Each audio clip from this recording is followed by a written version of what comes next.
Warning. The Drunken Peasants podcast is full of comedic exaggerations, independent thought, insensitivity, and other offensive content. We strongly urge all viewers and listeners to keep their brains in their skulls throughout the entire duration of this podcast. Failure to do so will result in immediate death. If you wish to support this podcast, there are several ways to do so. First, you can sign up for a free audiobook trial at audibletrial.com/drunkenpeasants. Audible is the foremost seller of audiobooks today with hundreds of thousands of titles to satisfy all manner of tastes. Second, if you shop on Amazon.com, please use the Amazon affiliate links in the description section of this video. Every purchase you make helps to support this podcast's existence. Third, please peruse our merchandise and see if any of it strikes your fancy. We sell a lot of t-shirts, so we must be doing something right. One more thing before I go. To make an official submission to the Drunken Peasants, whether it be a video for one of our segments, or fan art, or a picture of you wearing one of our shirts, or anything you think we might want to use on the show, that stuff needs to be sent to the Drunken Peasants Facebook inbox. Please do not send correspondence, as this will be deleted unread. With all that shit out of the way, it's time to begin the show.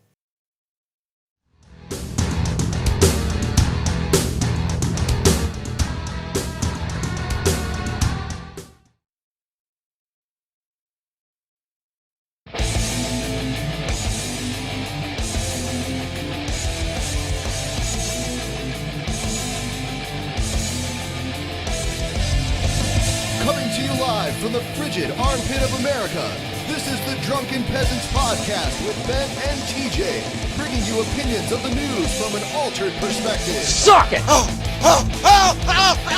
There are starving children in the world, right? Show me a child. Show me some empirical evidence it's happened. Yes, what's wrong with you? Lick my butthole, he laughed.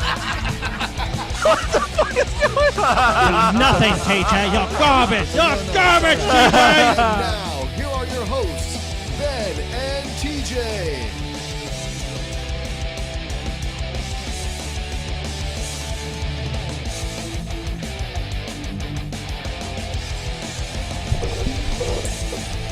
Welcome to the Drunken Peasants Podcast, episode 229. Fucking throwback intro. Yeah, we just realized we used an old one by mistake. No, what mistake? We were just trying to remind people of the good old days. Wasn't no mistake. Back when the channel meant something. It doesn't happen on this channel. Shut up, Johnny, you fucking cunt. Hey, his house is being foreclosed on, TJ. It's kind of insensitive. Good. Hope he starves. Well, he's not likely to starve, just likely to be Hope he homeless. starves on the streets. The fucking bum. You're a pretty callous person, TJ. The fucking Oh, shit. bum. Dave Crater's gonna fucking sue us. So what? Let him sue. No, he's not. All right, so a few announcements to get shit going underway. The Hangout, 4 p.m. Eastern Time. Sorry, all of our screens went black for a second. Yeah, okay. Is it? I don't know what's happening. I don't know if we're still broadcasting or not. I think we are. Everything's just dark. Yeah, what the fuck is what the actual fuck? Yeah, that was really strange. Apparently, Just transpired. the ghost of Christmas past doesn't want us divulging these announcements.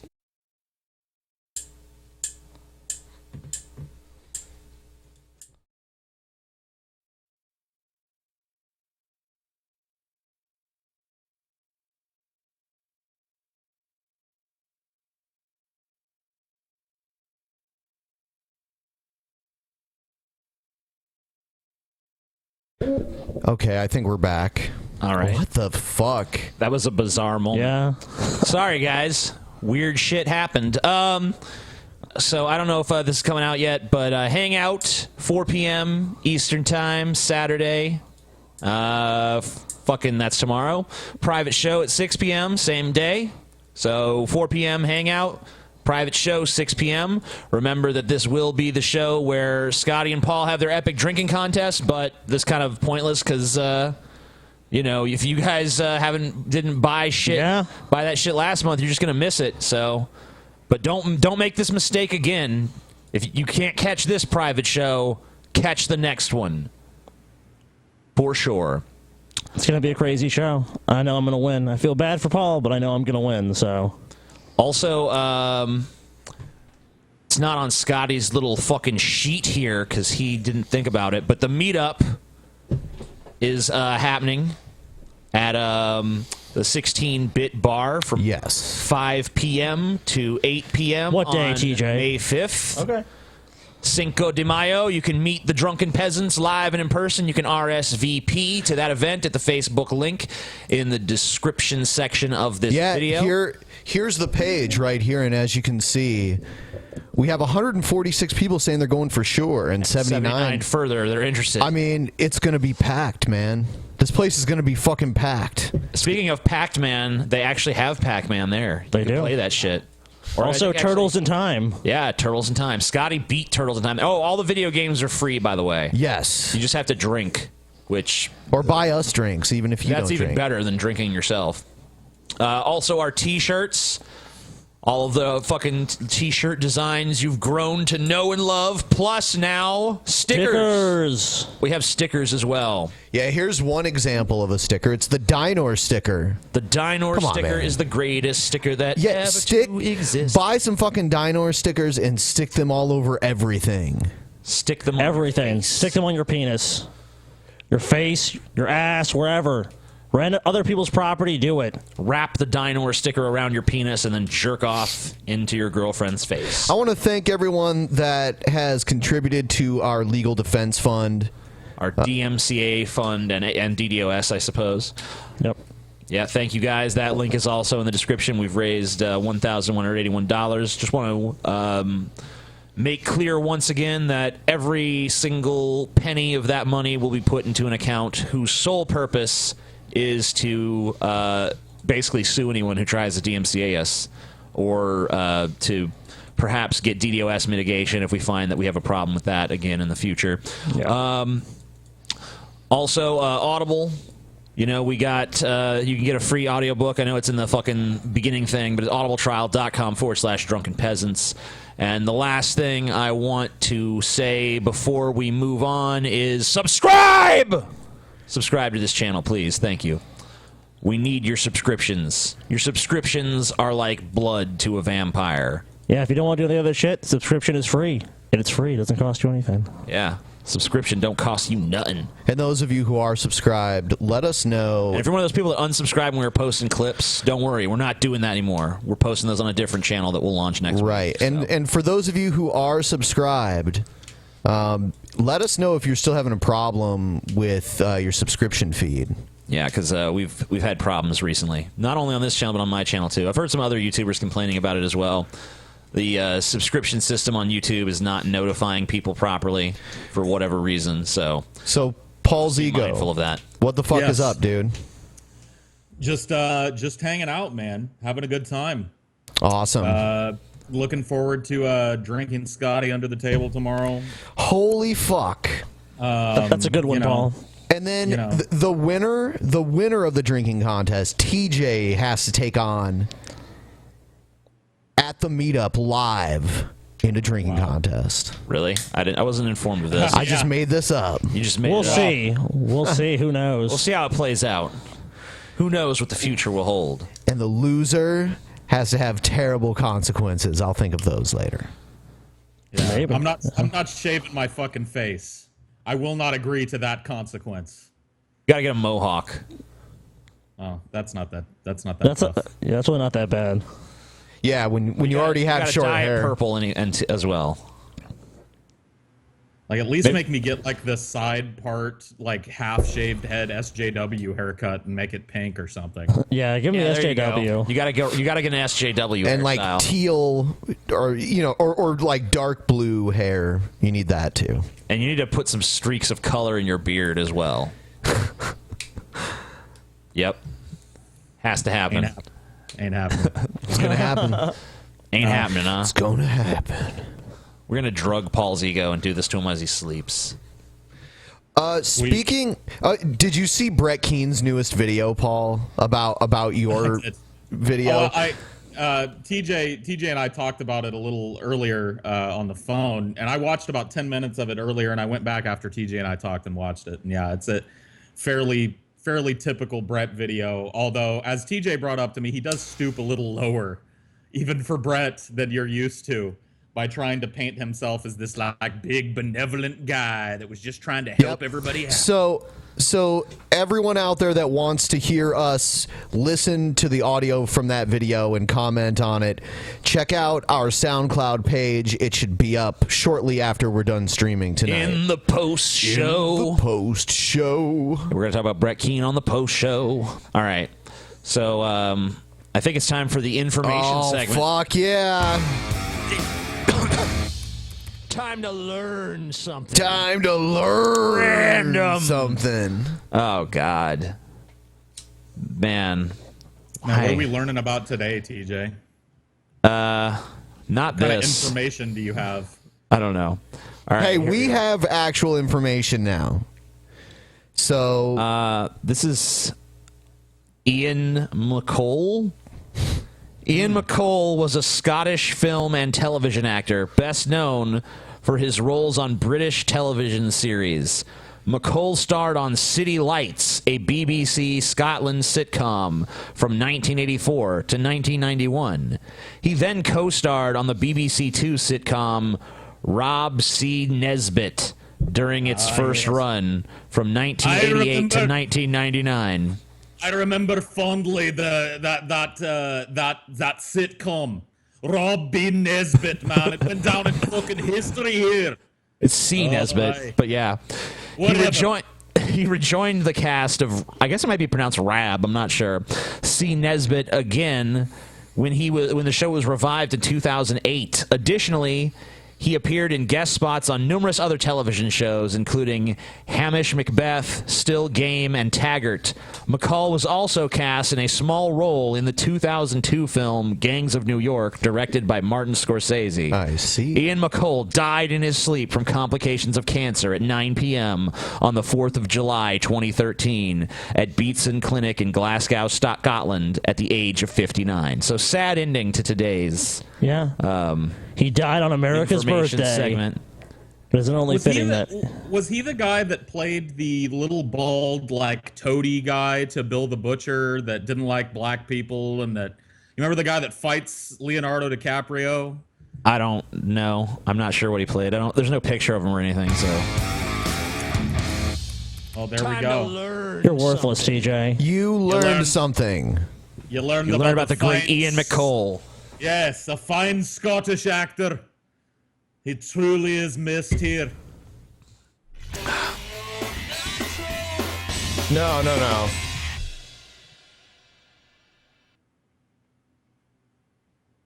Stupid ass TJ. I know. What? He's like blocking things that I need to be able to You're see. blocking the screen that he needs to see. Yeah, I stopped it. All right. I stopped it. I prevented it. You're the fucking cause.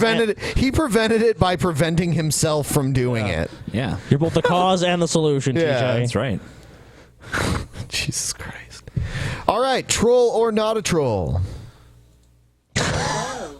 Oh, Jesus. All my lucky lady fans. Yes, I just got out of the shower. I feel clean again. I hope this is a lonely troll. around here in my bedroom. I feel like I might want to date some of y'all. I mean, we get to know each other, you know? Have a pleasant dinner, or just enjoy a conversation over a cup of... Sounded like almost Forrest Gumpish there. Dinner. Jenny. I really hope this is a troll. Why do you hope it's a troll, Scotty? I think that's evident. TJ hopes it's not. coffee. See where things go. See how we feel around each other. Yeah, maybe I'll eventually find my sweetheart amongst y'all. So do you guys not know who this guy is? Just don't ruin it, Paul. You always fucking ruin it. I'm just saying, like, he's like pretty well known on the fucking internet. He's not exactly an obscure figure. I don't know him. Nope. No clue. Huh. See where things go, you know?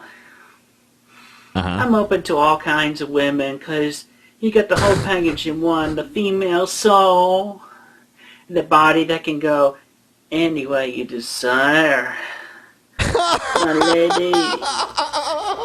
Look at Scotty. Straight, bisexual, lesbian. I'll take y'all on. Cause I All have, of ya. take on all comers. Anybody. All comers. All comers. All comers, all and the they time. will be coming. Oh, yeah. So, do you have a guess? I'm going to say not a troll. Yeah, not a troll. Me too. Yeah, it's actually not a troll. So, his name is Christian Weston Chandler. He's known as Chris Chan on the interwebs. Neat. Oh, you know what? I think we've watched some of his stuff before, but he wasn't as feminine. Yeah, he's in recent times become what he calls a tom girl, which I don't know what the fuck that's supposed to mean, but that's what he calls himself. He's not transgendered. He's a tom girl. Neat. He's best known for humping a pillow, like an anime pillow, and screaming Julie in ecstasy as he's humping away at the pillow, and then uploaded that to the internet. So, man, I could do that. Yeah, I mean, you did the banana thing, so... Yeah, apparently I should be doing more shit like that. Raise should. my profile. Do shit like what he's doing right here, and make sure Scotty's around when you do it. Yeah, no thanks. Hi, y'all. Y'all want some of this sugar?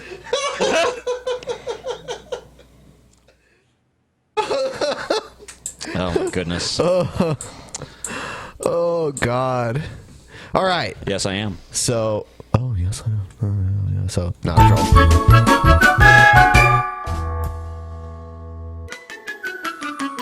Bum, bum. All right. How do you know for sure it's not just a very dedicated troll, though? What the fuck just happened? Everything vanished. Holy shit, dude. What is going on? I don't know. This show is haunted. The haunted episode. The haunted episode of the Drunken Peasants podcast. Our playlist literally just vanished. Yeah. Just disappeared. Wow. It was just gone, like in a second. Like, boop. Goodbye, playlist. Yeah, this is kind of strange. I'll be seeing you again. I'm tired of always playing second fiddle to everybody else on the show, so I'm hacking your computer. Yeah, probably. See how you do the show now. Fuck you, Paul. Make another Ensign Paul joke. Yeah, that's right. Damn, Paul, you're frustrated, man. Calm down, dude. Fuck, man. Ensign Paul, you need to go realign. Swab the fucking crystals, decks, bitch. Realign. He has to swab the deck. I want him to realign the dilithium crystals because it's dangerous. Paul's not qualified to do that. He's probably going to die. He's not qualified. All the more reason to send him. Oh, yeah, I guess you're right. All right, Paul, go on. Even if I do die, they'll just like remove my blood and then put it in a tribble, and I'll survive.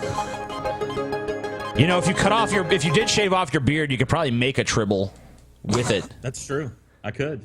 Yeah, I should have done that with mine, but I didn't. I wasn't thinking. You kind of did in the video. You tried to eat your beard at one point. I was trying to reattach it to my face. Oh, yeah.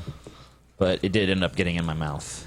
It's pretty gross. All right, so I got enough of the playlist set back up for us to kind of get moving, and then I can set up the rest of it. So, Donald Trump was giving a speech in Pennsylvania,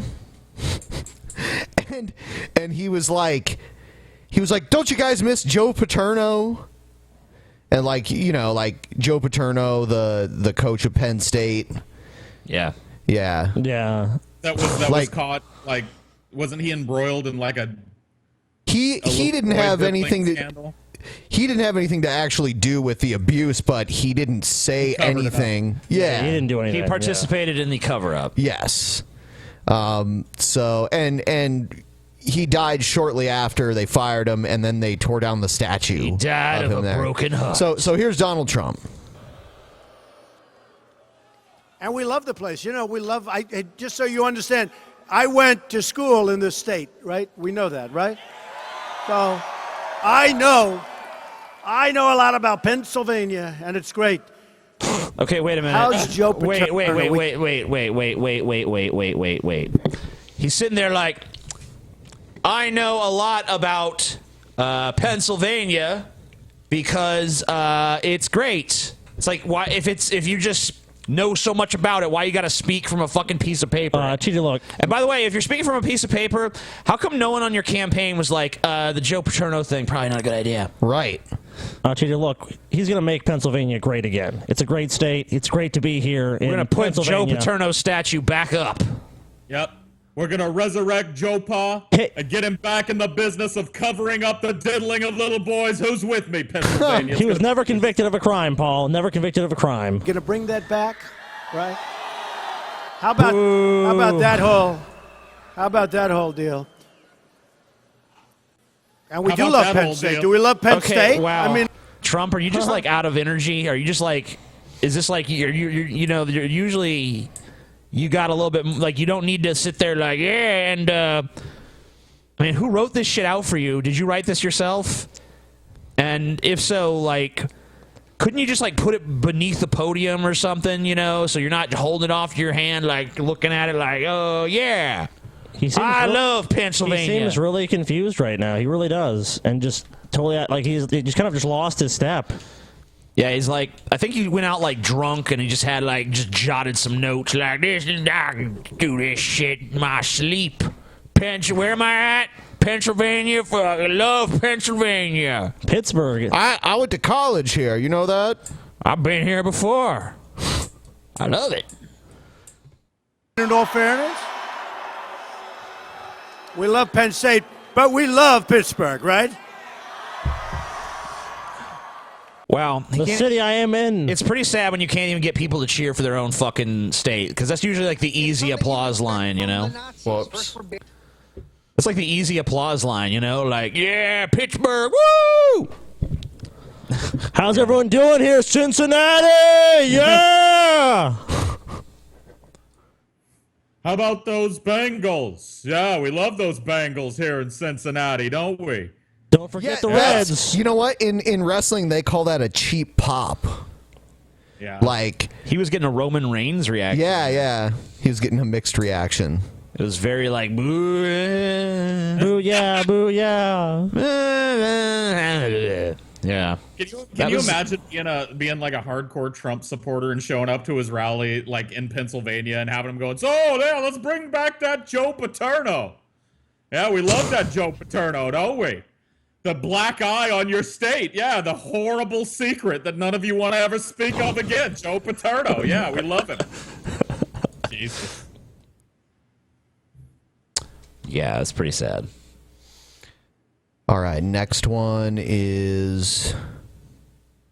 Here's Alex Jones. The GOP's treatment of Trump makes Jim Crow look like a blessing.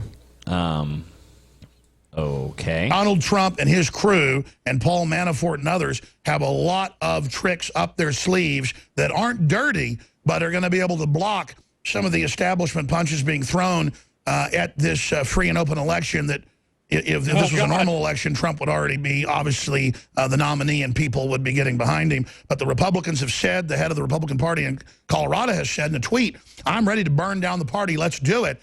I mean, for me, this is just... Okay, so...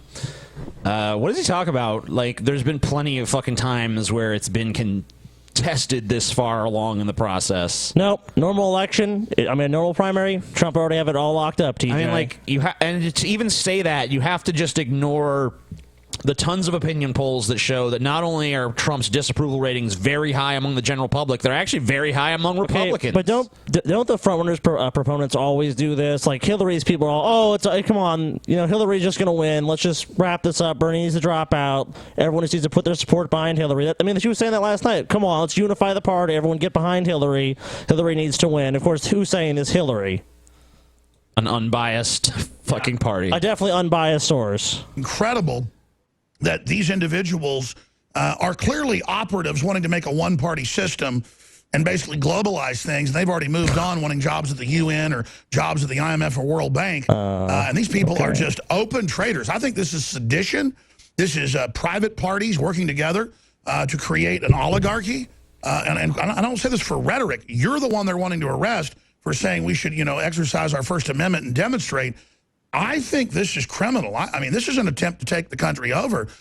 This is a racketeering. This makes Jim Crow look like a blessing. Well, okay. How? I mean, okay. There's no. What? I mean. Yeah. I mean, I'm not sure exactly what he's talking about, but I mean, like, I remember him saying this same shit so many times. Like, yep, it's coming. It's coming. You're taking over. They're taking over. They're still taking over. It's like, goddamn. You've been saying it's imminent for fucking your entire goddamn career. Where is it? 90s. Since the late 90s, I've been listening to Alex Jones say the same shit. He's like a Christian now. Jesus gonna come back any day. Any day now. You all better get right with God, because Jesus coming any old time. Anytime. It's the short memories of Americans. It's like the primary system has been this way in its current form for, about 20 or 30 years at least? And everyone's now going, oh, the system is so fucked up. I see it all the time. Oh, the system, the caucus system, the primary system, it's all messed up. That's just the status quo in America. We all can recognize something's fucked up. We'll never do anything about it.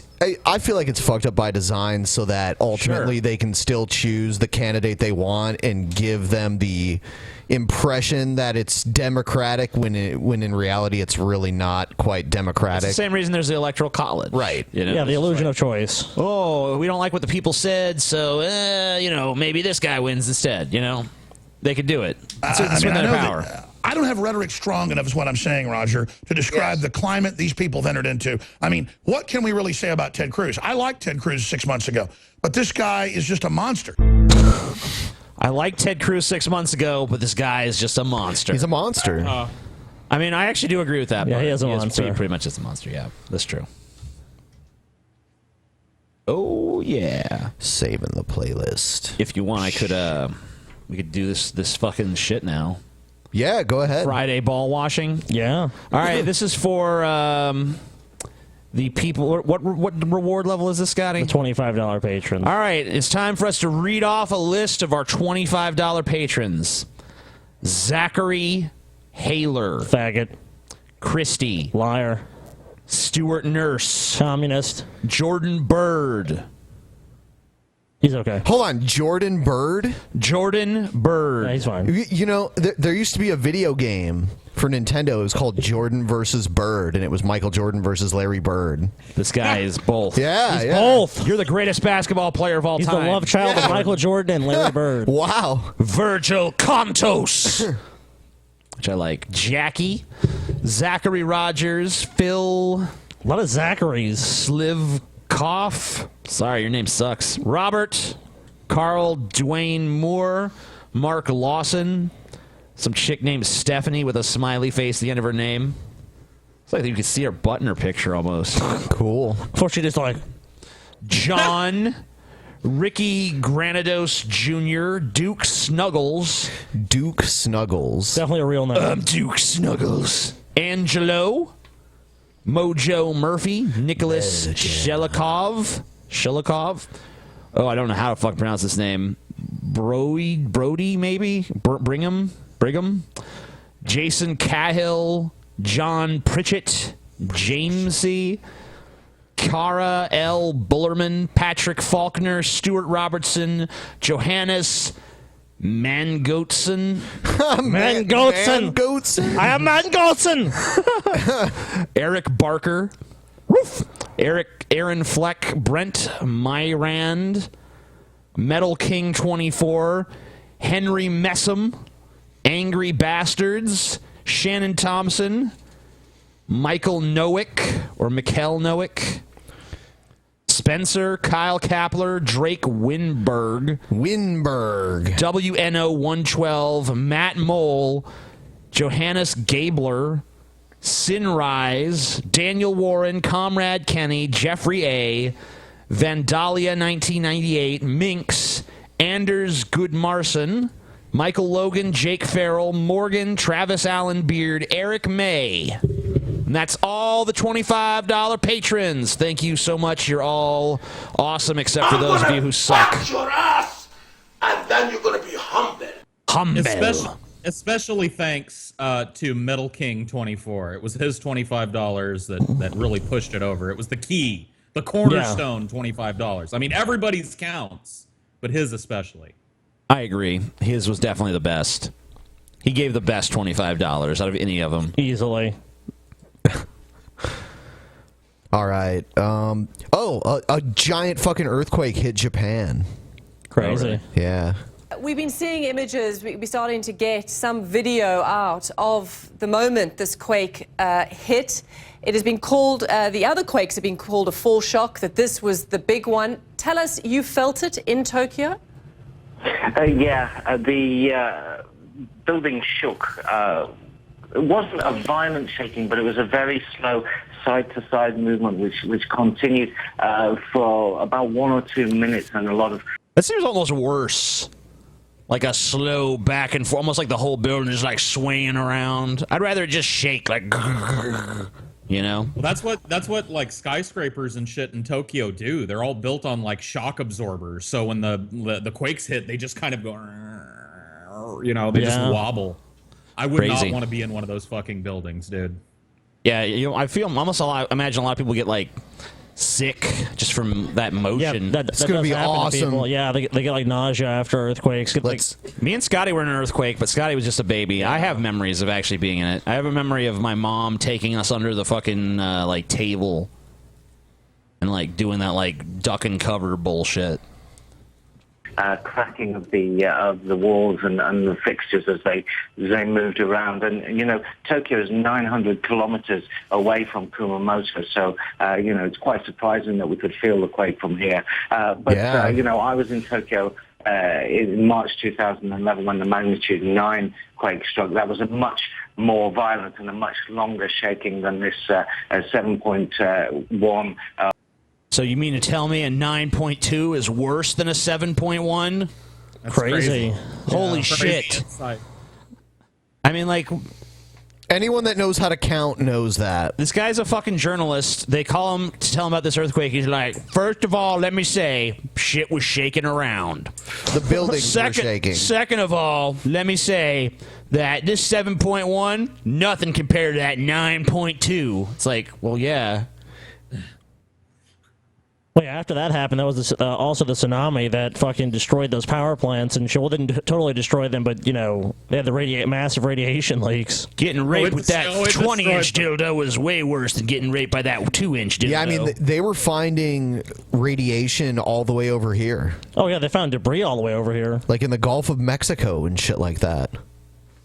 Like all the way in the Atlantic. I mean, there's nothing Japan can do about this, or any place on the West Coast on the Ring of Fire. It's just going to keep happening. Ring of Fire. Yeah. Or 7.0 intensity quake. And you also said that there was an earthquake warning. Tell us about what media said. Well, there's basically a warning alert that's broadcast on all the TV channels and a certain melody which is also broadcast on people's mobile phones, which gives people some advanced warning. A melody?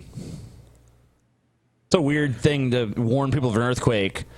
When you think about it, I mean, it's like, oh shit, you know, it's like most people have you know, smartphones, so it's probably a pretty good strategy. Shouldn't it be something like, you know, like the emergency broadcast system we have here, where it's like, holy shit, what's going on? Shit's bad. I doubt it's some like elevator music. I doubt it's some unobtrusive, pleasant, just really pleasant thing. It's probably pretty loud.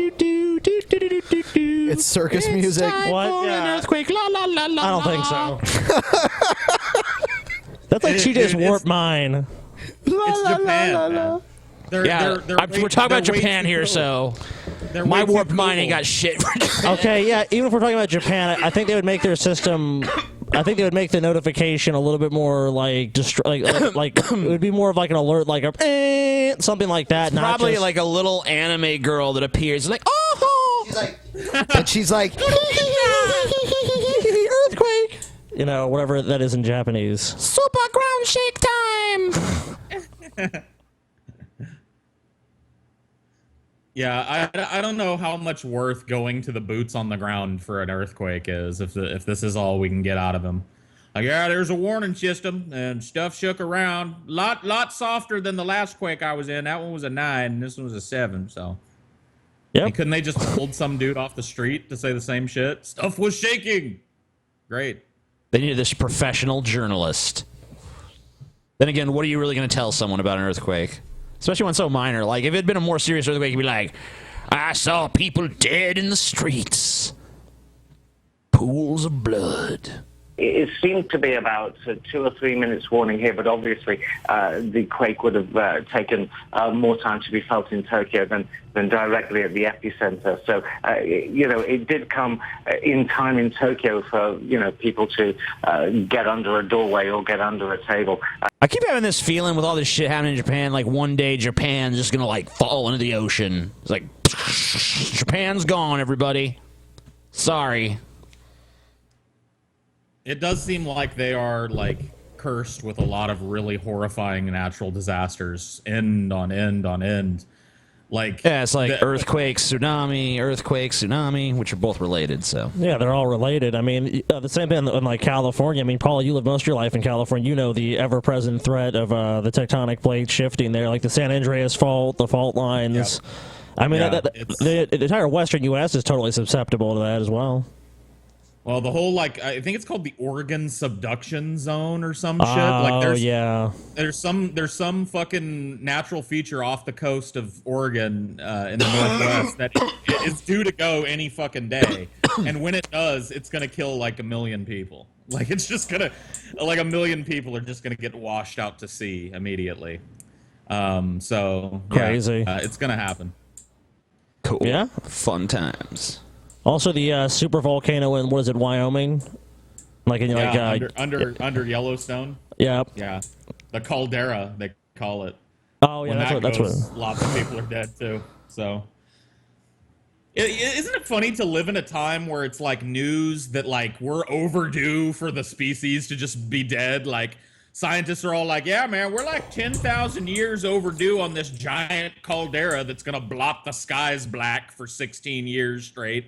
And then we're like 10,000 years overdue on a meteor strike, and the West Coast is about 5,000 years overdue on a giant earthquake and tsunami combo. It's just like, it's a strange time to be alive, to know these things. And is it really any different than what we deal with our own individual mortality, though, where it's like, you could keel over of a heart attack anytime, you can just get hit by a car or fucking aneurysm or whatever. The sword of death is always hanging over your head, whether you confront it or not. Yeah, I'd say that's pretty accurate. But yeah, it's kind of crazy when there's like mass disasters that kill a bunch of people, though. Yeah, that's what I'm saying. Like, it's a little different. Like, yeah, I could just drop dead of a heart attack right now, but like the entire species could end if a couple of these things come to pass. Like any second, everything we've ever built could just be turned to dust. Yeah, never know. Maybe it'll be a fun-ass Mad Max apocalyptic world for the few that survive. Yeah, and they can all fight. I don't think it'd be very fun though, but it would be. They'd have fun. At least it would be interesting if they embrace that punk rock fucking crazy aesthetic of the wasteland. They'll have fun. I think in Kumamoto, they probably would have had less than 30 seconds warning. Certainly a big surprise to the area, suffering as it is from the quakes and aftershocks that have been hitting since Thursday. And tell us about the nuclear power plants in the area of. It's not much. I mean, it's like the warning. I guess it's good to have some warning, but it's almost like imagine you're just walking around and someone comes. You hear this alarm and it's like 30-second warning till you get punched in the face. Prepare yourself. It's like, oh shit. What can I do to prevent it? There's no preventing it. You just gotta prepare for it to happen. Oh fuck. Who's gonna punch me? It could be a 98-pound weakling, or it could be fucking Brock Lesnar just fucking leveling you in the face with all his fucking might. Who knows? If I knew I was gonna get punched, I would want whatever asshole that punched me to like have a really gross experience doing it. So I'd shit in my hand and rub it all over my face. That way, when he punched me in the face, he'd get a shitty fist. Fuck Paul's just ready with shit on demand. Gonna punch me in the face. Paul can shit. Let's do this. Paul can shit on demand anytime. TJ will back me up on this. Pretty much, fat guys can pretty much shit at any time. Like, if I bared down pretty hard, I could shit my pants right now. Really? Holy fuck. Yeah, I think I pretty much could too. Okay. I don't know what to say to that. Like, all right. There's always a load on deck. Neat, yeah. Yeah, that sounds like the birth of a contest, dude. What if when I'm down there, we see which one of us can shit our pants quickest? Oh my god. Loser has to get the other person. I think if we do this contest, we're both losers. Yep. Anyone who's there is a loser. Speaking of contests, the TJ and Brett Keane Love Fest contest will be decided on Monday, so you still have time if you want to enter it. The prize is $100 Amazon or PayPal. We've seen some pretty promising entries. Yeah, some pretty promising entries. So if you want to enter, yeah, if you want to enter, you got to tweet it to Paul's. It's at Paul's Ego on fucking Twitter. You can send the art there. If you don't have a Twitter, fucking just create one and send it to Paul. Yep. Stupid fuck. I send it all straight to Scotty, so just send them to me. Send them to Paul and he'll send them to Scotty, because that's just the way we do shit. All right. What we got? Here's Bernie Sanders talking about his tax returns, because they talked about that in the debate. Yeah, Bernie. You've been asked for weeks and weeks to release your tax returns. Well, I think we got one that's coming out tomorrow. Which one? Last year's. 2014? Yes. What about 2013? All the other ones? Yeah, look, I don't want to get anybody very excited. They are very boring tax returns. No big money from the speeches, no major investments. Then why haven't you fucking released them, Bernie? Like, why are you putting yourself in the position of having to answer this question on the national stage, especially when you're going up against somebody that's so fucking, like, just soaked in corporate money? Like, why hold them back? It's even gonna be weirder if there really is there's nothing to them. If it's just like, okay. I don't know what the precautions are that go into releasing your taxes publicly. I'm sure that they're not just totally, unamended records. I mean, there's got to be some things that are, Yeah, but he's had plenty of fucking time to amend some. It really hasn't been like. I think they've only really been putting his feet to the fire on this one for like a week or two. So. But, hopefully he will release the tax records, and hopefully they are just as boring as he says they are. Unfortunately, I remain one of the poorer members of the United States Senate, and that's what that will show. So, Senator, just to be clear. PolitiFact has rated that statement as true, by the way. Tomorrow you will release the 2014 tax returns from you and your family. Yes. And what about the earlier ones? What's the problem? What's taking so long? Because you just have to go to the filing cabinet, make a copy, and release them. Well, the answer is, what we have always done in my family is Jane does them, and she's been out on the campaign trail. We will get them out. We'll get them out very shortly. That sounds like bullshit. It sounds like bullshit for a major national candidate to say, you can't have my tax returns because my wife usually does them and she's on the campaign trail with me. See, this is the type of shit that's gonna have Bernie lose momentum, like at a time where he really needs to be picking up momentum. Yeah, it just sounds shady. Dude, most people do their taxes on, like, if they do themselves, like, TurboTax. Like, I could show you my last 5 years of returns myself in no time flat. Luckily, I think a lot of people are paying more attention at this point to the fact that Hillary still refuses to release these transcripts of the speeches she gave. I saw a poll that said that more and more Democrats are becoming interested in why she hasn't done that. So hopefully that'll be a bigger issue on people's minds than Bernie's tax returns. But I definitely think he should quickly release those tax returns if they are in fact as banal as he says, and if there is something in there that might give anyone doubt, he should probably just come out and be like, look, there's this, and I'm just going to come and say it. The thing that bothers me is if what Bernie's saying is true, and PolitiFact you said it is true, that he's one of the poorest members of the House and blah blah blah blah blah, he should have released these tax returns when he announced his candidacy, because it's such a big it's such a big boon to him to be able to show, like, look, I'm not owned. Like, I take a salary, it's meager, I get by, my family's doing all right, but I'm not a rich person. Like, that's such a big momentum gainer for Bernie, and I don't see why he didn't do it, like, months ago, if there's nothing there. I agree. I don't know. Maybe we'll see when he does, if he does. Was that today? That was yesterday. It was last night. So has he released his tax returns? I do not know. Good question. Let me go look. I'll go look. Next one is our Do you want to wait until he gets this, or? Yeah, we can get some resolution on this first.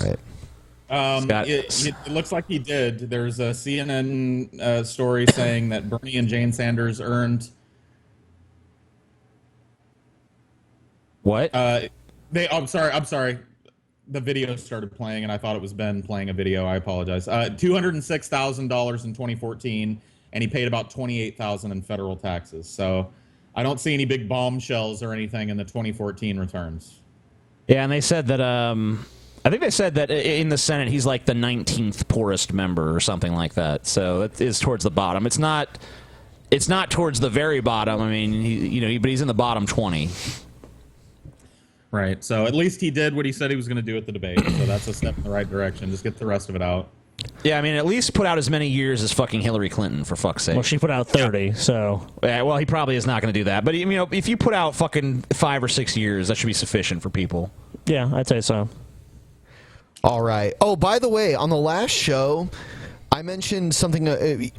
I pondered maybe is there something scientific behind why we want to punch Ted Cruz in the face? Yeah. And a bunch of people sent me articles that there actually is science backing the punchability of Ted Cruz's face. Wow, sweet. Wow. Yep.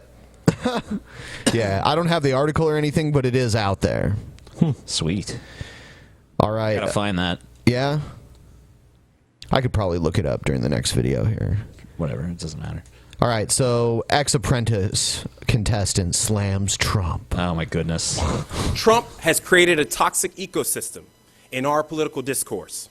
Trump has appealed to the lowest common denominator of fear, racism, and divisiveness in our populace. Yeah, you competed on a show to try to win Trump's favor. Yeah. I mean, and now that no one gives a fuck about you, you're trying to get your 15 minutes back. Like, hey guys, remember me? No, well, I was on the show that Trump hosted, so here you go. Listen to me now. I mean, this dude went on a show whose sole purpose is like kiss Trump's ass and try to impress Trump and try to get in Trump's good graces. What fucking insight does he have on Trump that no one else does because he was on a show with him? I'm sure Trump was telling his most intimate secrets to this guy. The real culprit here is, I can't see who it is, but is it CNN that's covering this? Yes. Oh, you can't see it? Yeah, well, it's behind you guys. It's behind Scotty. Yeah. Oh, okay. Don't worry about it, though. They decided to run with this. They were like, what do you got? Well, we got this F-list X reality show contestant that wants to talk shit about Trump. Yeah, let's roll with it. Let's do a whole press conference about it. Like, why would you even send a fucking camera to that? Like, what does that matter? What does this man's opinion matter? I'm not a fan of Trump, but like the obvious collusion of these media outlets to just run shit stories about him when there's already enough shit just in his person. Well, yeah, because he's shitting on Trump. Why not just report on the things Trump's actually done wrong? Like, I don't give a fuck about, random guy X who fucking bumped into Trump in a hallway once, says he's a dick. Who cares? I was gonna vote for Trump, but then that one black guy nobody remembers from season 2 of The Apprentice that lost in round 2. Yeah, he changed my mind on Trump. Come on, man. Give me a fucking And this break. mix is never the path to American progress. I.e., There are people taking his McCarthyism, picture. Jesse Helms, our governor. Like, put this on the front page of the New York Times, Yeah. Wallace standing in the schoolhouse door. Trump does not have the temperament to deal with the sensitivities and diplomacy required on. I mean, what has Trump done that's parallels Wallace fucking blockading the doors to black students? Yeah, Trump's rhetoric has been strong, but the things he's actually done do not add up to that yet. If Trump is elected and starts building a wall and starts doing shit like that, then hey, fine, criticize Trump. But at this point, it's just rhetoric. He's just making promises on a campaign trail, which we know, politicians always keep campaign promises. All the time. There's no question about it. Yeah. Constant. Tonight's top story: man that's unrecognizable even to his close friends and family doesn't like Trump. I mean, like what? Who is this fucking dude? Why do I care? All right, next story. Actually, I found this really quick. What the fuck? Okay. What happened? You guys go black again? No. No, we're good. Oh. Very strange. Yeah. All right. This is the haunted episode. Oh, I read about this little shenanigan. A neurologist explains why you hate Ted Cruz's face. Yeah. There's a scientific reason you can't stand the very sight of Ted Cruz. As Frank Bruni, a Bush alumnus, told the New York Times, why do people take such an instant dislike to Ted Cruz? It just saves time. I love that statement. Yeah, it's just a time saver. The Texas senator's former college roommate, Craig Mazin from Princeton, says he's getting emails blaming him for not smothering Ted Cruz in his sleep in 1988. In fact, stories are circulating from classmates from Cruz's college days describing the GOD presidential candidate as being as telegenic as an undertaker. Even Germans have a name for Ted Cruz's unsightly face. I'm not even going to try to say that. Meaning a face with good need of a punch. Yep. Awesome. A person had to be removed from a Ted Cruz rally because he shouted, Ted Cruz has a weird face. He does have a weird fucking face. But why does Ted Cruz's face stir up emotions in people that make them despise the senator at a glance? What? I want to hang with that guy. The guy that went to a Ted Cruz rally and just waited for a moment of silence and went, Ted Cruz has a weird face! Ted Cruz has a weird face! Like, I want to chill with that guy, because that's awesome. Him and the Boo Ben Canop guy should hang out. Boo Ben! Boo! Neurologist Richard E.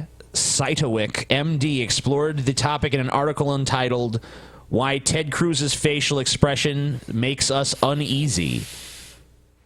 Saitowick explains that humans learn to read faces from the day they are born. Infants are capable of mimicking smiles and facial expressions within a couple of months of their birth, which means reading and understanding human facial expressions is deeply ingrained within us. Understanding facial expressions were once essential to human survival. Judging between an enemy or friend quickly meant life or death. While modern society presents a safer environment and this skill isn't as essential to our survival as it once was, humans still have the same Stone Age brain our ancestors possess, which means humans are prone to judging instantly. We do judge a book by its cover before consciousness takes over. Yeah, but even once consciousness takes over, you just realize everything you thought about him is confirmed, so.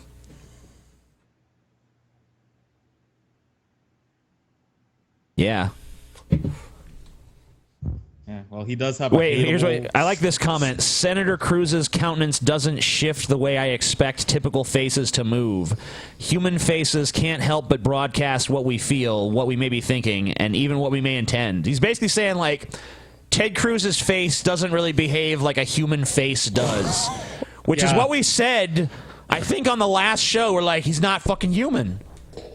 The evidence keeps on mounting, people.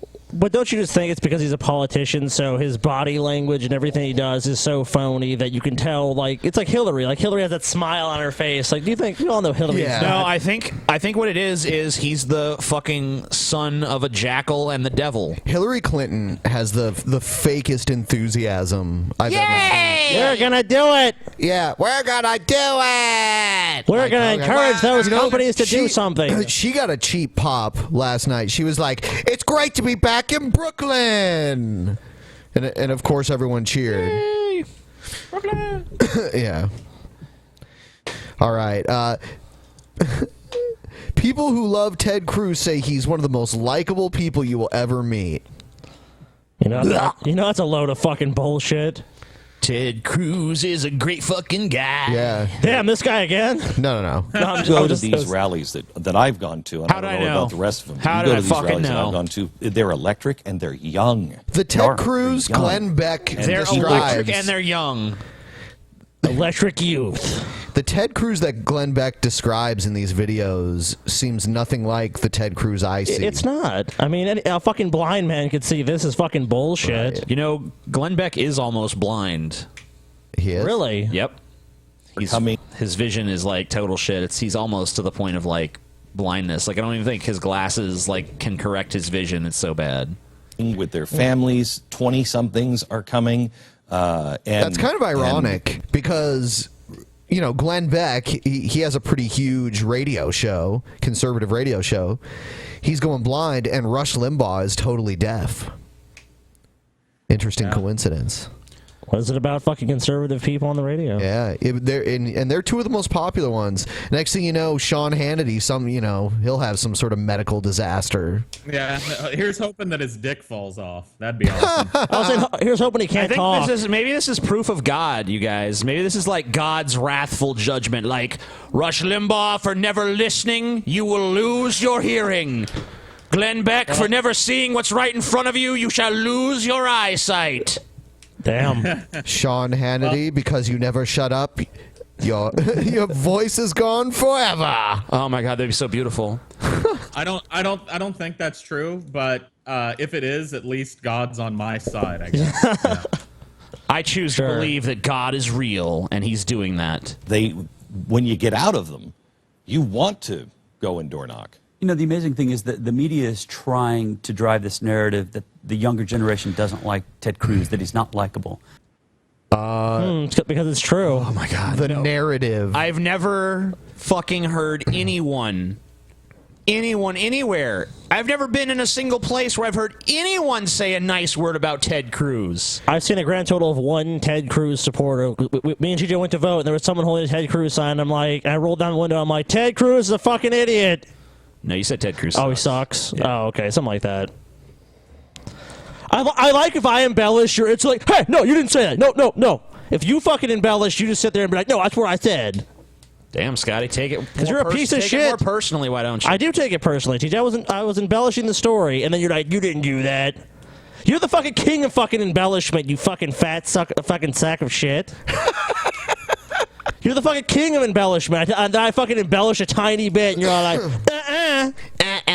you did not say it like that, okay? It says me. Next time you embellish, TJ, I'm going to be like, nope. You said Ted Cruz sucks. I didn't think it was an embellishment. I thought you just misremembered. No. It was an embellishment. Like an embellishment. It was an embellishment. An embellishment would be like if you went out of the car and like hit that her over the head with okay, well, that wouldn't be believable. That wouldn't be believable in fucking embellishment, TJ. I don't know. With your temper, maybe it would. Oh, whatever, TJ. Fucking psycho. You fucking ruined it, TJ. You ruined it. You're a psycho, Scotty. I am because of you. This guy is one of the most likable people you will ever meet. To hear him go through the Princess Bride lines and use his different voices. I'll tell you what, man. You know, a lot of people out there trying to spread this misinformation that dog shit tastes horrible. But honestly, once you sit down and eat a big old bowl of dog shit, you realize it's the most delicious treat ever conceived. Hey, my dog thinks it's good.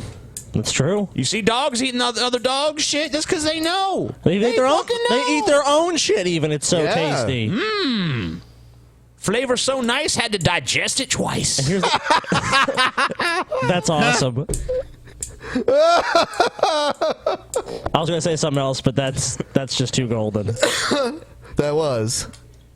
Which frankly is terrible, but none of us are going to tell him. That's really not on air, is it? Yeah. But nonetheless, he's one of those guys that the younger generation can see. He's 46 years old, and he resonates with them. At my house, we had he resonates? Cruz just the other day. Ted was he resonates with the youth of America. I've seen footage of Ted Cruz rallies. I'm not going to say everyone was like geriatric. I'm going to look at a fucking Ted Cruz rally. I'll tell you what. Ted Cruz's daughter seemed like she couldn't even stand to be around him. His own daughter was like, "Get the fuck away!" Yeah, you disgusting rat. Well, it's just his fucking prop family, obviously. You think Ted Cruz gives a fuck about anyone but himself? It's like the fucking Smiler from Transmetropolitan. Yeah, bring in my prop family now. I love you, daughter. What's your name again? You know, I mean, give me a fucking break. All right, here's a picture of a Ted Cruz rally. How's it looking? I don't know if you guys can see this, but like the youth looks youthful. Look at all those teenagers, man. There's a bunch of grandmas behind him, dude. Hey, TJ, you went to a Bernie rally. Would you say it was filled with like old fucking doddering fucks like that, or was it filled with lots of young people? Oh, Bernie rally? It was mostly old people. It was on the Ohio State campus, so there was tons of college-age people. People came from all over. The average age, I mean, obviously there were old people there too, but the average age of people there was probably like, you know, mid-20s, early 20s, early 30s. I would say mostly mid-20s. Yeah. Seemed pretty much like around the fucking majority there. Yeah, it's really hard to believe. If you look at all the research that's been done on millennials, it really just doesn't bear out. I mean, there's more people who are millennials who are leaning liberal than they do conservative. So that's why I'd be surprised if that actually was true. I wonder if there's a statistic on Ted Cruz's youth approval ratings. And I'm actually looking for it now. Let's see. Well, this is for Iowa. Okay. So he got. I mean, he was basically neck and neck with Rubio for the youth vote in Iowa. He got 26%. Rubio got 23%. Trump got 20%. So maybe he is courting more young people than Trump at this point. I don't know. From now on, I want to call Rubio Doobie Roll. Doobie Roll. Doobie Roll. Yeah. Marco Doobie Roll. I mean, let's face it. These guys. I mean, like the youth vote in the Democratic Party barely is worth a fuck. The youth vote in the Republican Party, I mean, that's so fucking minuscule. Yeah. It's like nothing to them. Their voting block is not a bunch of young kids. In the same state, Sanders took 84% of the youth vote over Clinton's 14%. So that's a person that has young people coalescing behind them. Not just these other two guys that aren't Trump. You know what I mean? Like, well, can't vote for Trump, so I guess I got to go for Rubio or Cruz. Like, yeah, no. Yeah, I mean, it seems like they were all pretty much even on the youth vote there, like all in like the kind of early 20s. Yeah. Yeah, it's just nothing. Here, and they're in their 20s, and when they left, I can't tell you how many have come up to me yesterday and today and have said, he is the nicest guy I've ever seen. Okay. What? I'm sorry. If you're going to try to sell Ted Cruz, the sales pitch is not, he's the nicest guy. Because anybody can tell that he's a rat-fink bastard who will stab his own mother in the back for a nickel. All right? Fuck that, a penny. He wouldn't do it for a penny because pennies are fucking worthless. Even he knows that. Oh, okay. I'm skeptical at that point, but let's proceed. But Ted Cruz is a horrible fucking person. If you're going to try to sell Ted Cruz, you got to be like, Ted Cruz is the only, he's the only candidate who really believes in God. He's the only candidate who really follows the Bible. He's the only candidate who, fucking come up with some sales pitch outside. Do you really of think nice. that he believes any of that shit, though? Do you think that that's a sincerely held belief, or is that just like, hey, I want to court this voting group? Well, I mean, his dad is like a hardcore preacher man. But isn't that just their scam? Their scam in life is their preachers, Who knows? That's how it seems to me. And funny. It looks like Glenn Beck has decided to dedicate his entire show to washing fucking Ted Cruz's balls now. Like every clip we watch of Glenn Beck is him just like waxing all philosophical about how wonderful Cruz is, how he's anointed of God, what a nice guy he is. Next video here, someone named Ryan Anderson is suggesting that they invite gay people to Thanksgiving as a substitute for marriage. Sorry, what? That makes no sense. Okay, let's hear it. A fellow by the name of Ryan Anderson suggests that they invite gay people to Thanksgiving as a substitute for gay marriage. How does that... What? I don't know. Let's hear it. The pro-life movement created direct ministries to people in crisis pregnancies. So think about Project Rachel's Vineyard. Think about the crisis pregnancy centers. Think about the Sisters of Life. And now ask yourself, what will the functional equivalent look like for people with same-sex attractions? This is where a group like Courage comes in. I feel like with this right to life shit he's got behind him, I have to fucking bring up the George Carlin point again of like, no one has less abortions than gay people, right? That's one group that's not really going to be having too many abortions. No. Courage is the Catholic group that ministers to people with same-sex attractions. Interestingly enough, Justice Scalia's son, Father Paul Scalia, who preached his funeral mass, he was the chaplain of Courage for his diocese before his most recent promotion. Yeah, that's disgusting. Yeah, well, fuck him too, then, basically. The question is going to be, if we're not in favor of same-sex marriage, what are we in favor of for people with same-sex attractions? Thanksgiving. And how are we helping them live out their vocations? And this can't simply be outsourced to a group. Pause it. What does he mean? If he's following the Bible, he wants them dead. I'm not understanding. It's not. Why would you invite someone you want dead to Thanksgiving? They have to be stoned. Maybe he's gonna stone him at Thanksgiving. Oh, okay. Well, that would work. Yeah. Like Courage. So it's important that you have a group like Courage. It's also important that you do something. There's a universal human desire for friendship, for companionship. Yeah, why don't you mind your own fucking we all business? have a need for relationships that matter.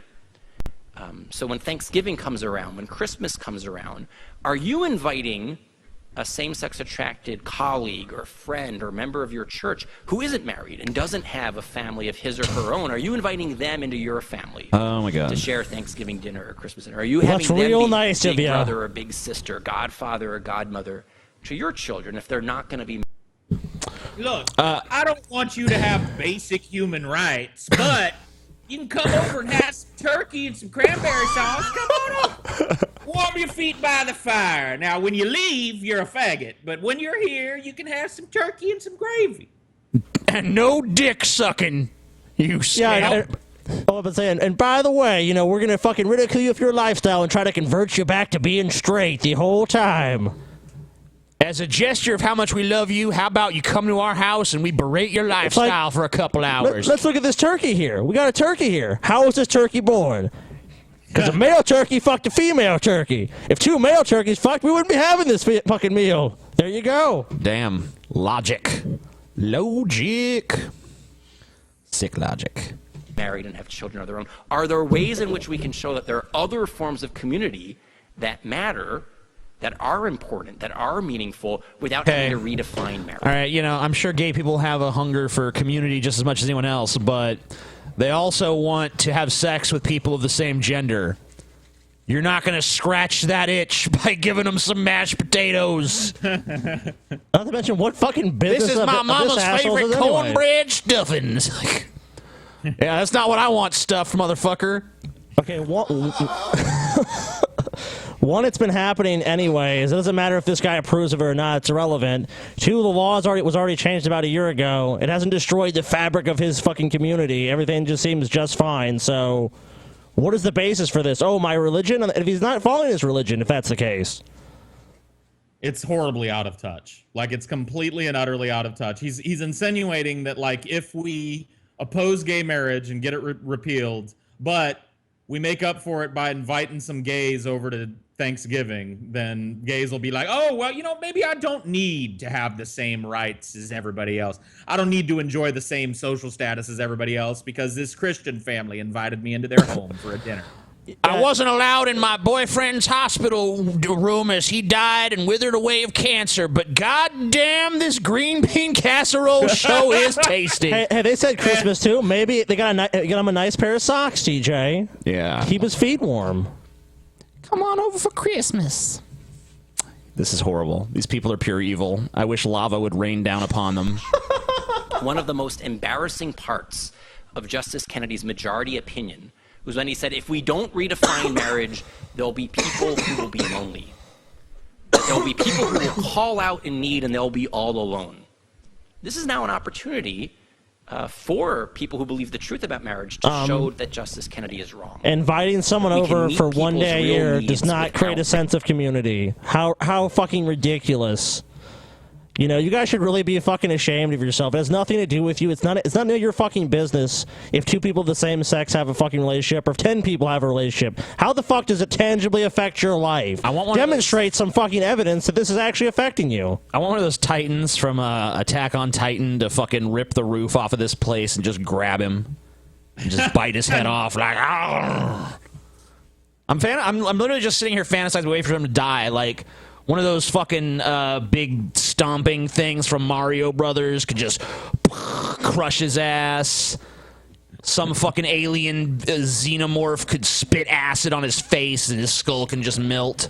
Oh, fuck that, dude. If you're talking about some shit like that, I want the fucking face fucking hugger to fucking hug his face and then to be like, I'm fine, Jesus will heal me, and then the fucking thing just burst out of his fucking chest like, guess God didn't have your back on that one, but he works in mysterious ways. No, after it pops out of his chest, a light should shine down from heaven on the little xenomorph and be like, You are the Messiah, little xenomorph. It was all part of God's plan. It's like, okay. Redefining what marriage is. Right. Well, that was hideous beyond all reason. That was pure evil. I knew you'd love it. I love it. It was neat. It was damn neat. One of the Can you neatest imagine, fucking things I've like- ever seen. Can you imagine being a gay guy that's lonely enough to take him up on his offer? How awkward it would be, like at the prayer, like, and Lord Jesus, if there is anybody here who's suffering from attraction to the same sex, we ask that they be delivered of that sinful lifestyle, Lord, in Jesus' name. You know what I mean? Like, oh God, please, no. Oh, he'll have a good time. He loves it there. Next one, Hillary Clinton booed for repeatedly dodging on releasing speech transcripts. That was hilarious. Clinton, if I may, Senator Sanders keeps bringing up the speeches that you gave to Goldman Sachs. So I'd like to ask you, you've said that you don't want to release the transcripts until everybody does it. But if there is nothing in those speeches that you think would change voters' minds, why not just release the transcripts and put this whole issue to bed? You know, first of all, Bullshit warning. Bullshit warning. there isn't an issue.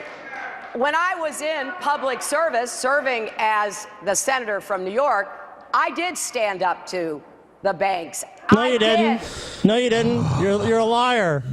No, you fucking didn't, Hillary. Your record doesn't reflect that. You take money from them. So you take money for them, but then you fuck them at the same time. Why would they give you money then? Why would they give you fucking money? Demonstrate that. Okay, so it's like, I'm going to fuck you over, but give me money. And they're going to go, okay, yeah, that makes sense. Yeah, big financial institutions are used to paying hundreds of thousands of dollars to have critics come speak. Oh. Yeah, people that have been tough on their business, they like to have them come and have a nice warm corporate speech at one of their get-togethers. It's bullshit. Make it clear that their behavior would not be excused. I'm the only one on this stage who did not vote to deregulate swaps and derivatives as Senator Sanders did, which led to a lot of the problems that we had with Lehman Brothers. Now, Do you also remember during Bill Clinton's administration when derivatives, basically derivatives, the thing you're talking about, they made sure, the SEC made sure that they would not be regulated? She had nothing to do with that. Okay. That was one of the things Bill just went off on his own and did. Okay.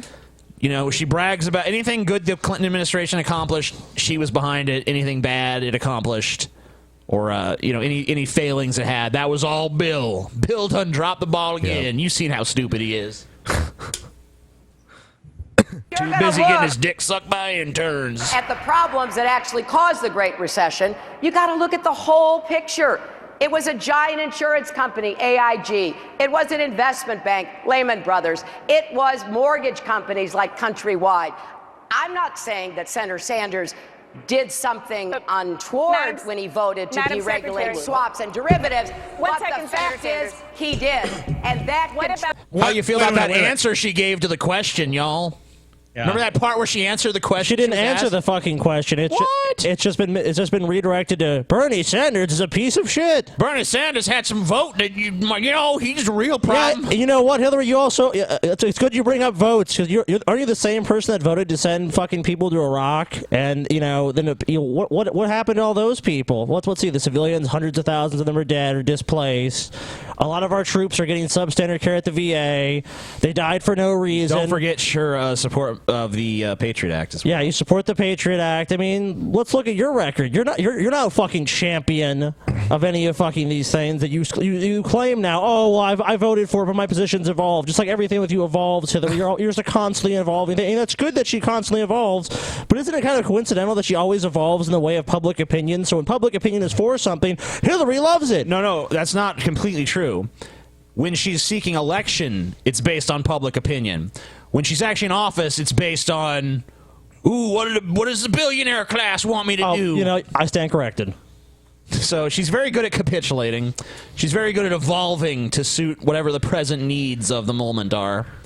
contributed to the collapse of Lehman. We need strong moderation at these fucking debates. Like, what's with this sweetheart moderation that asks a question and then just lets a fucking candidate pivot and talk about something completely unrelated?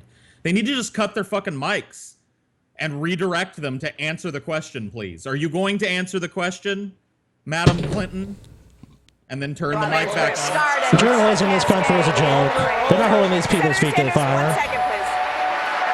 Secretary Clinton, the question was about the transcripts of the speeches to Goldman Sachs. Why not release them? I have said, look. What have you said, Hillary? There are certain expectations when you run for president. This is a new one. And I've said, if everybody agrees to do it, because there are speeches for. Aren't you supposed to be a leader, Hillary? If everyone so you follow behind others. If everyone else does something, you'll do it too. You're supposed to be elected to be a leader, Hillary. Why don't you lead?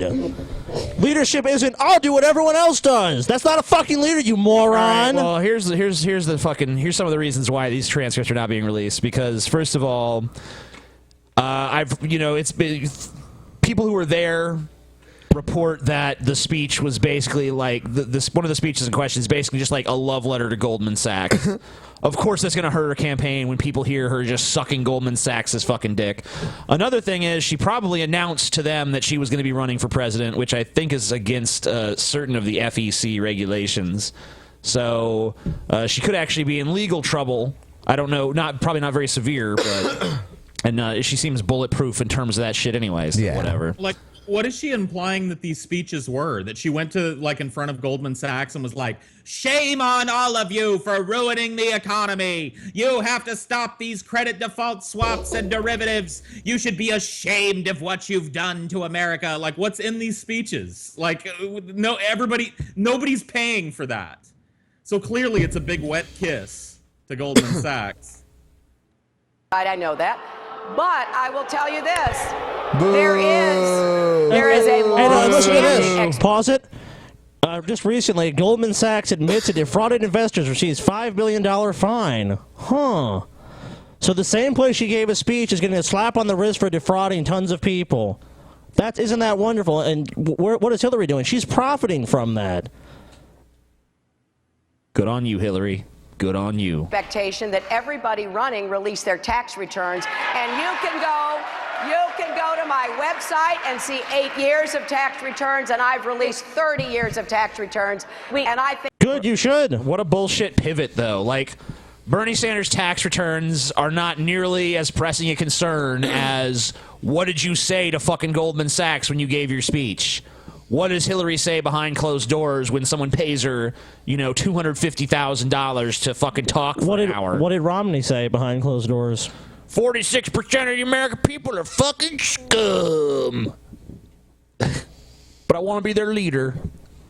I think every candidate, including Senator Sanders and Donald Trump, should do the same. Secretary Clinton, we're going to get to the tax returns later, but just to put a button on this, you're running now for the Democratic nomination. Right. And it is your Democratic opponent and many Democratic voters who want to see those transcripts. It's not about the Republicans at this point.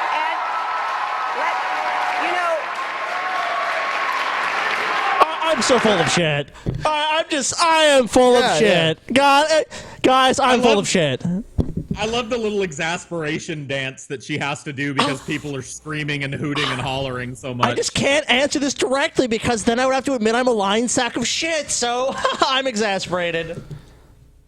It ain't none of your business what Hillary Clinton spoke to them company about. I would respect Hillary more if she said if that was her answer. Yeah, if she was just like, none of your fucking business, peasants. I'm Hillary goddamn Clinton. At least you know where she stands then. Vote for me, you cunts. With this fucking plastered on smile.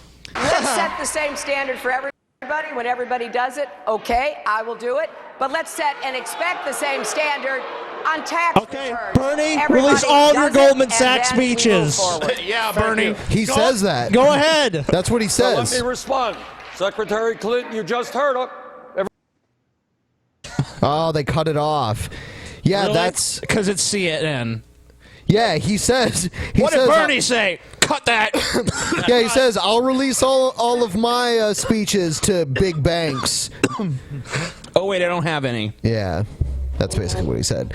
All right, one more video before we move on to the next segment of the show. This is someone claiming that satanic giants built Stonehenge. Sweet. Clearly. What I tried to do is I tried to weave through there the reason that giants were infiltrating Israel. And why Satan Wait, so they do something on this show other than shill bonus buckets? I don't know. I don't even know if this is the same one. Is it? It is. Yes, oh, it is is. it? It's Jim Baker show. Yeah. Why Israel has been hated passionately by so many nations. Why does Satan hate what's going on in this little nation and it still survives? And why did he have these giant beings trying to wipe them out? And it's all Islamic about world. Yeah. But Islam is the great Satan. Especially Palestinians. They don't like them. He's out to destroy God's creation and his whole plan of redemption and contaminate the human race because Jesus came not to save hybrids or not. How many people you need on fucking stage at any given time? Hybrids, yeah. Non-human beings or fallen angels or Lucifer. He came to save human beings and to have a family. Satan is out to destroy that and have his own seed and make his own family. Oh my God. What a bunch of bullshit. I mean, who fucking believes any of this goddamn horse shit, man? There's probably a crowd of people sitting in front of them. This is a little bit of an aside, but I was thinking about like how cool it would be for somebody to make a movie with Satan or Lucifer as the lead character, as the sympathetic villain, or maybe not even a villain. Because if you think about Satan's story, like he was a race of angels that was like just created, that had no will, that was just created to serve God. Well, they can just make a movie of Paradise Lost, you know. It would be pretty fucking awesome to have like a movie with Satan as the lead character and have him painted in a sympathetic light. Who would you cast as Satan? I don't know. I mean, it'd have to be somebody young. Maybe Benedict Cumberbatch. He's not that young. I'm going to try to do that. He knows what the Bible has said about Israel. He'd be a good Satan. That it is the place where God has chosen to live forever. So he's out and he built his little squatter's hut up there on the Temple Mount, you know, that temple, because he knows what the Bible says about that place. So this is what I did. I weaved through there. Why? And what is the evidence for giant beings on this earth? We all know about Stonehenge, right? Yes. And that's just one out of hundreds and hundreds of gigantic places around the world. So giants built Stonehenge. Yeah. This is the evidence. There's a guy that's building that built in his backyard a scale model of one of the arches of Stonehenge using nothing but Neolithic tools. We already know how they built Stonehenge. It wasn't a fucking giant human lifting the rocks up and putting them on top of each other. Fucking retards. Ugh, make henge of stone. All right, everyone. We've reached the halfway mark of the show. Just wanted to remind everyone, share this video with everyone that you think will enjoy it. Give us a thumbs up. Please give the video a fucking thumbs up.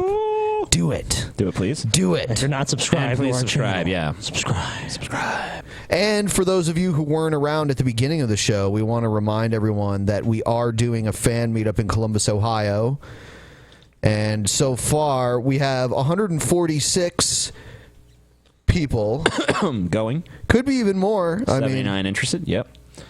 Going to be Thursday, May 5th, 5 p.m. to 8 p.m. Eastern Time at the 16-bit bar and There's going to be a dine-or drink, a special drink. Yeah, special drink. Yeah, the dine-or drink. There's no cover charge or anything like that. And there's free video games. Yeah, so get your ass out there. Free old arcade games. All you got to do is drink. And then afterwards, we're leaving and having pizza. Yeah. Pizza. I will be there at the 16-bit bar on the fucking Street Fighter 2 sticks, just destroying anybody who challenges me all night. We'll see. My advice to anyone who plays Paul and beats him is don't give him a rematch. Yeah, don't give me a rematch because it'll just go on forever. I'll never let you leave. He'll have a rematch. I'll beat him every time. Whoa. Best 17 out of 18, motherfucker. Come on. No, you might win like 1 out of 18. I'll give you that. All right, here we go. You don't sound very confident, Scotty. I'm pretty confident I win all 18. Oh, this is my bathroom break. Don't want to see that fucking manatee. There's not the manatee version, TJ. No, TJ, it's not. What is TJ even talking about? There's no manatee in this version. Why does he have to go and take a break? Man. You know, TJ. He's going to take a dump. It's going to last like 50 minutes. He'll come back by the end of the show. This is a fucking TJ power play. Yep. Yep. We're not going to give in. No. Nope. We're not going to give in to the fucking tyranny of TJ. Nope. He's going to have to, if we have to look at the manatee, so does he. I can beat the fuck out of you with the bottom of my little finger. So you guys gonna be down in Dinors at the fucking meetup or what? Do you know what's in the Dinor? No, I have no idea. I have no idea what type of liquor is going in that drink. But as soon as we find out, we'll let everyone know. Yeah, we should find that out because that would be fucking awesome. I'll contact the venue soon and figure it out. Or TJ will. One of us will. We'll figure it out. All right. You're right. TJ You're back, TJ. I already know what you did. I already knew what you were doing. It's nothing. Look, it didn't even show it. Yeah, sure. Yeah. Look. See? Look right there. Right. Yep. There's nothing, dude. Yep. There's nothing. Okay. Seriously. Yeah, nothing. Yeah. All right. So at the beginning of the segment here, we have this video. Do it.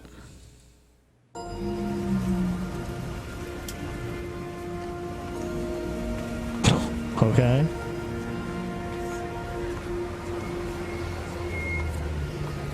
VidMax. Free ad for VidMax.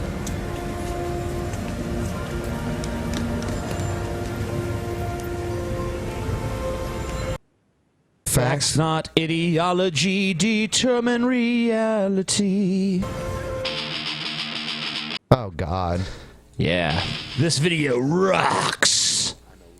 Medal winner and all right, here we go. TV star, and has been lauded as a hero for transitioning and renaming him herself. I do like the fucking effect that he puts on the face. Oh my God! Is this guy gonna do the him, her, he, she thing? Yeah. Oh my God! He's gonna do it. Yep. Just pick one. Like seriously, I don't even care. Yeah. You know, if you want to still call Caitlyn Jenner him, whatever. Like I don't think that Caitlyn Jenner wants to be called that, but I just pick one because it just sounds ridiculous when you say both. It really sounds really fucking him, her, ridiculous. he, she, he. It's like just fucking decide. Yeah, make a decision. You're either gonna go along with it or you're not. This weird halfway, like I'm straddling both sides. You think if you're against it or you don't believe it's it's true or accurate, or if it's you're mentally ill, which is probably the argument that's going to be put forward that they're mentally ill and we're reinforcing the belief. If you don't believe in it, why don't you say he? If in this instance, why would you say he, she? It's a way to ratchet up the asshole factor even further than misgendering Caitlyn Jenner. Like, if you want to be even a bigger asshole than calling Caitlyn Jenner him, you go he, she. Yeah. Like, it's the triple threat asshole. He's lauded not only for his determination and his courage, but the controlled media fawns over his new feminine beauty and stunning, sexy, girlish curves. The world is getting to know Caitlyn Jenner this morning. Caitlyn Jenner stepping out for the first time. Call me Caitlyn. Call her Caitlyn. A brave Olympian transformed. Quite, I think, inspiring. It's very inspirational. I think he's courageous. She looks like a movie star. She looks like Rita Hayworth, so glamorous. She is. And there were no voices in all the media that disagreed on even the smallest level. It was all just. It's all positive. She's great. She's a hero. I mean, did you guys not see the South Park episode that was based around her? I'm sure that there were fucking conservative pundits who were like, this is wrong. I noticed you're not showing a clip of Sean Hannity sitting there like, this is awesome. I don't think that was his opinion. No. Stunning. She looks beautiful. Wow. She looks amazing. Look at that. That is a Does she have? Yes, Caitlyn is hot. Is like, yeah, sexy boobs. So sexy. Boobs. Hey, I got boobs. Why am I not sexy? Okay, I have to ask the most important question. Does she have a better body than Kim Kardashian? Thank you for It's been subjecting me to all that fucking trash television. I really love being sonically inundated with that horse shit. Yeah. reported in Vanity Fair that Jenner has taken hormones to grow breasts, as well as hair removal and facial surgery. As to whether Jenner has been gelded, well, that's anyone's guess, as this information has yet to be revealed. This is Jewel Shuping. She's had a fascination with blindness that started in childhood. She would stare at the sun after learning it would damage her eyes, and by 18 she was wearing dark glasses and walking with a cane. Her desire to lose her sight was so strong that she decided to blind herself by having a sympathetic psychologist pour drain cleaner in her eyes. Experts diagnosed... You want to pour some drain cleaner in your eyes, Paul? This has nothing to do with transsexuality. This is completely unrelated. A woman freaking out and wanting to blind herself is not the same as the well-documented phenomena of transgendered people. There are multiple studies on the brains of transgendered people showing that their brains are wired against their biological sex. This is just a clumsy false equivalent. Oh, she's mentally ill. Yeah. Caitlyn Jenner is mentally ill. So look, we don't reinforce this belief. Why are we reinforcing this one? Diagnosed her with body integrity identity disorder.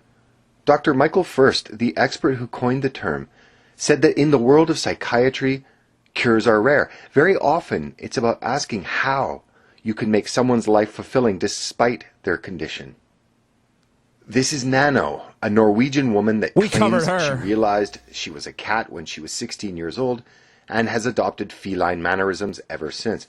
When asked once again, if she was born as the wrong species, she said yes. So who cares if someone feels that way? If she wants to be a cat, so what? Yeah, I mean, it looks like she could still afford to clothe herself and buy stupid cat ears and afford dumb piercings and an apartment to live in and all that shit.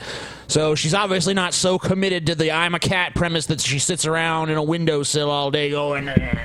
Well, yeah, I mean, obviously she's acknowledging she's a human. She said, yes, born in the wrong species. So even if she is like, a cat can, she obviously knows she's human, but she's saying she's like not supposed to be human.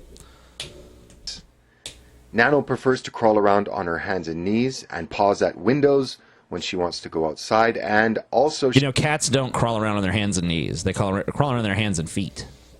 So you gotta work on that. She said that despite her size, she can sleep in the sink or on windowsills. Must be a big sink. This is Stephanie Walsh, who lived as a man named Paul until he realized he was Lived as a man named Paul. Transgender at the age of 46. He left his wife and 7 children to live as a transgendered 6-year-old named Stephanie. After 2 suicide attempts and a bout of homelessness, he found hope in the transgender community in Toronto. He now resides with an adoptive mommy and daddy and spends his time playing with dolls and the couple's young grandchildren. So what is the difference between these 4 people? Well, obviously a person that intentionally blinds herself and another who believes that she's a cat in a human body would generally be considered mentally ill. But in contrast, the contemporary controlled media, and through osmosis and fear of being called transphobic... But it is identified as a mental illness. It's identified as gender dysphoria or gender identity disorder. Yeah. The fucking top treatment for that mental illness is to transition to the other sex, or some people, they can go through therapy and they can overcome it. Generally, these feelings develop when they're kids, and the general rule seems to be that if it's going to go away, it'll go away at puberty. If they hit puberty and they still think, I'm the other sex, then that's probably going to be something that is for the rest of their life. But for some people, it does change then. So, I mean, there should definitely be, safeguards in place. But there's a reason why that's the most popular, most prominent treatment in the medical community. Because that's what actually helps people.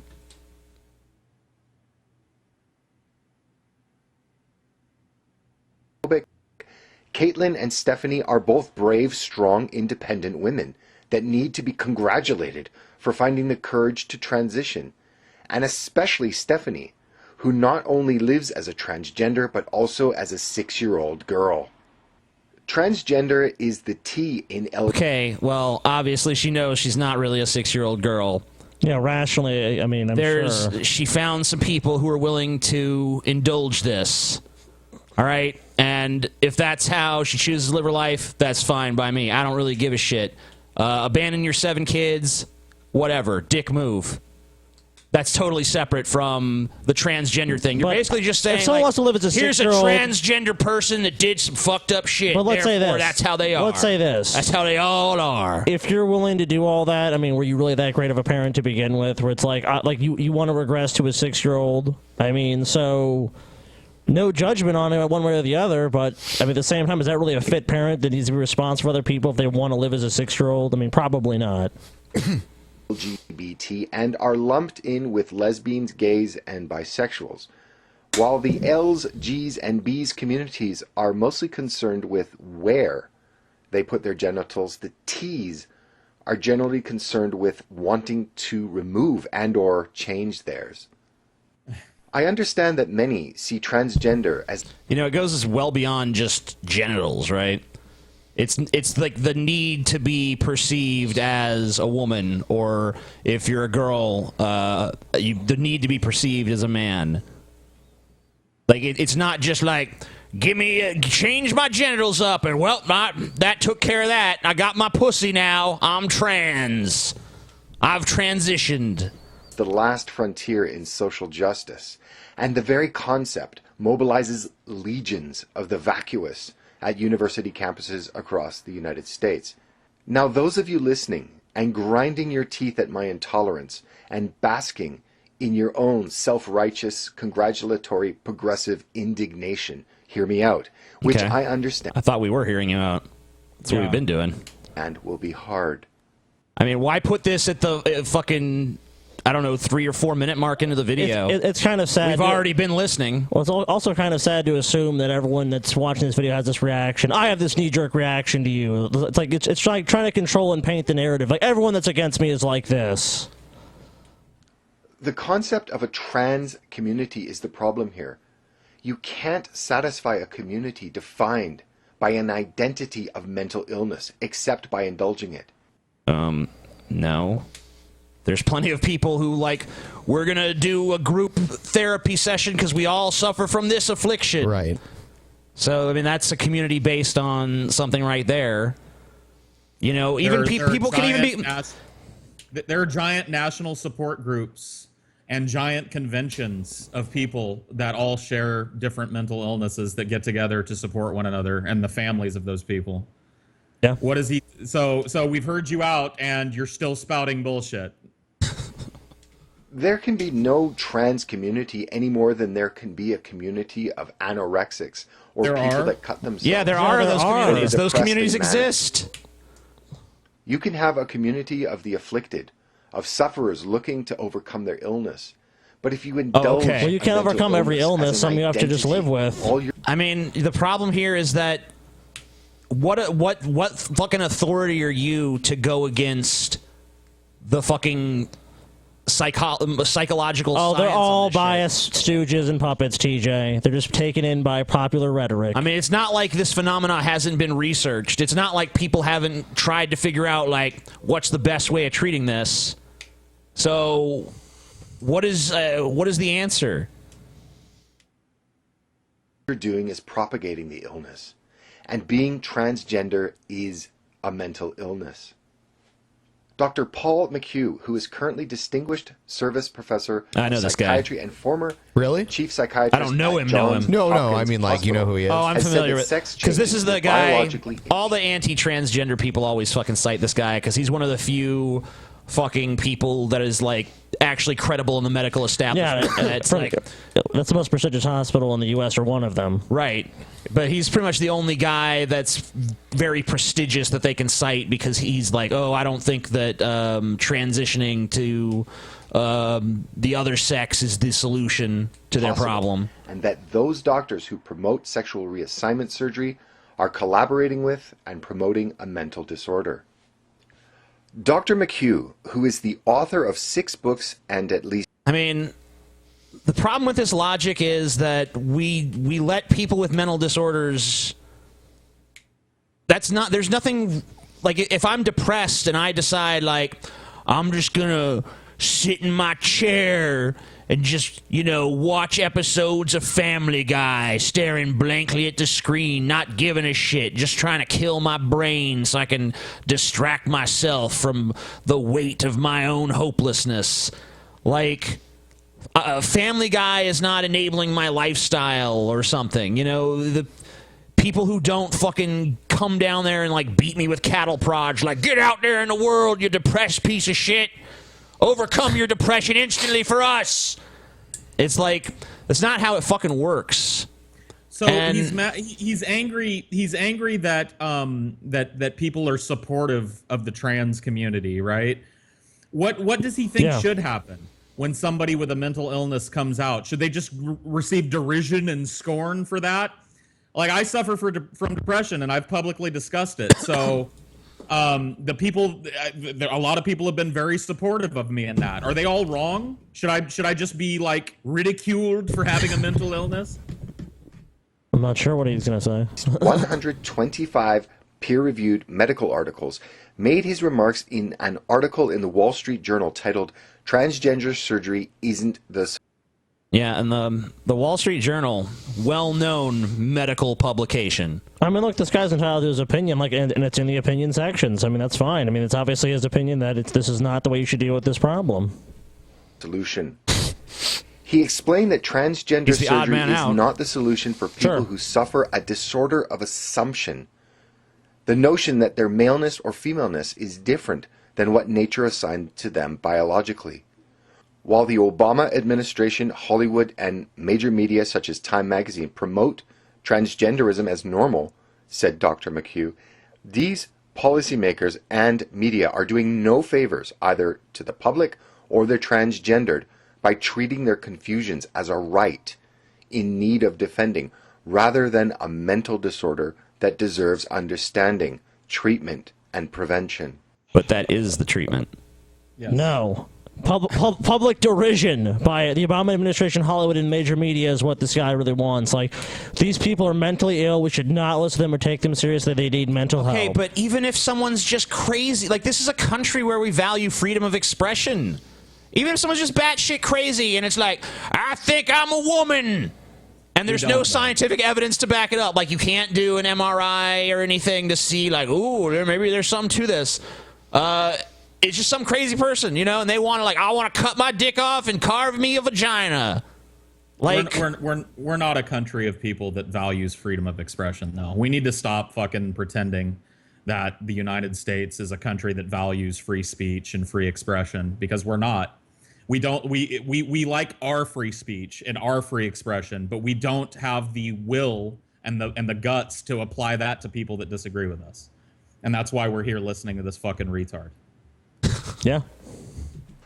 Dr. McHugh also pointed out studies from Vanderbilt University and London's Portman Clinic of children who expressed transgender feelings, but for whom, over time, 70 to 80%, in fact, spontaneously who is saying that gender reassignment should just be like, you come in and say you're transgender, then the next day you're okay, your surgery is coming up. I mean, obviously there can be a time period. This is extremely deceiving, though.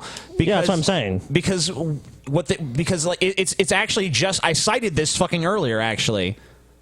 The general rule of thumb from what has been observed is that if someone is still feeling these feelings by the time they're well into puberty, then chances are they're never, ever going away. Yeah, a lot of children do feel this gender confusion, and then a lot of them grow out of it. Nothing wrong with that. No one is fucking saying, let's do this gender reassignment surgery on fucking, 5-year-olds or some shit. If they want to explore femininity and they want to wear a dress or something, and that's really what they want to do, I don't see a fucking problem with it. I don't see how it destroys the fucking social order or has any ill effect on society whatsoever. Watch my video about Coy Mathis for more on that tangent of thinking. McHugh's views are backed by studies from across the world.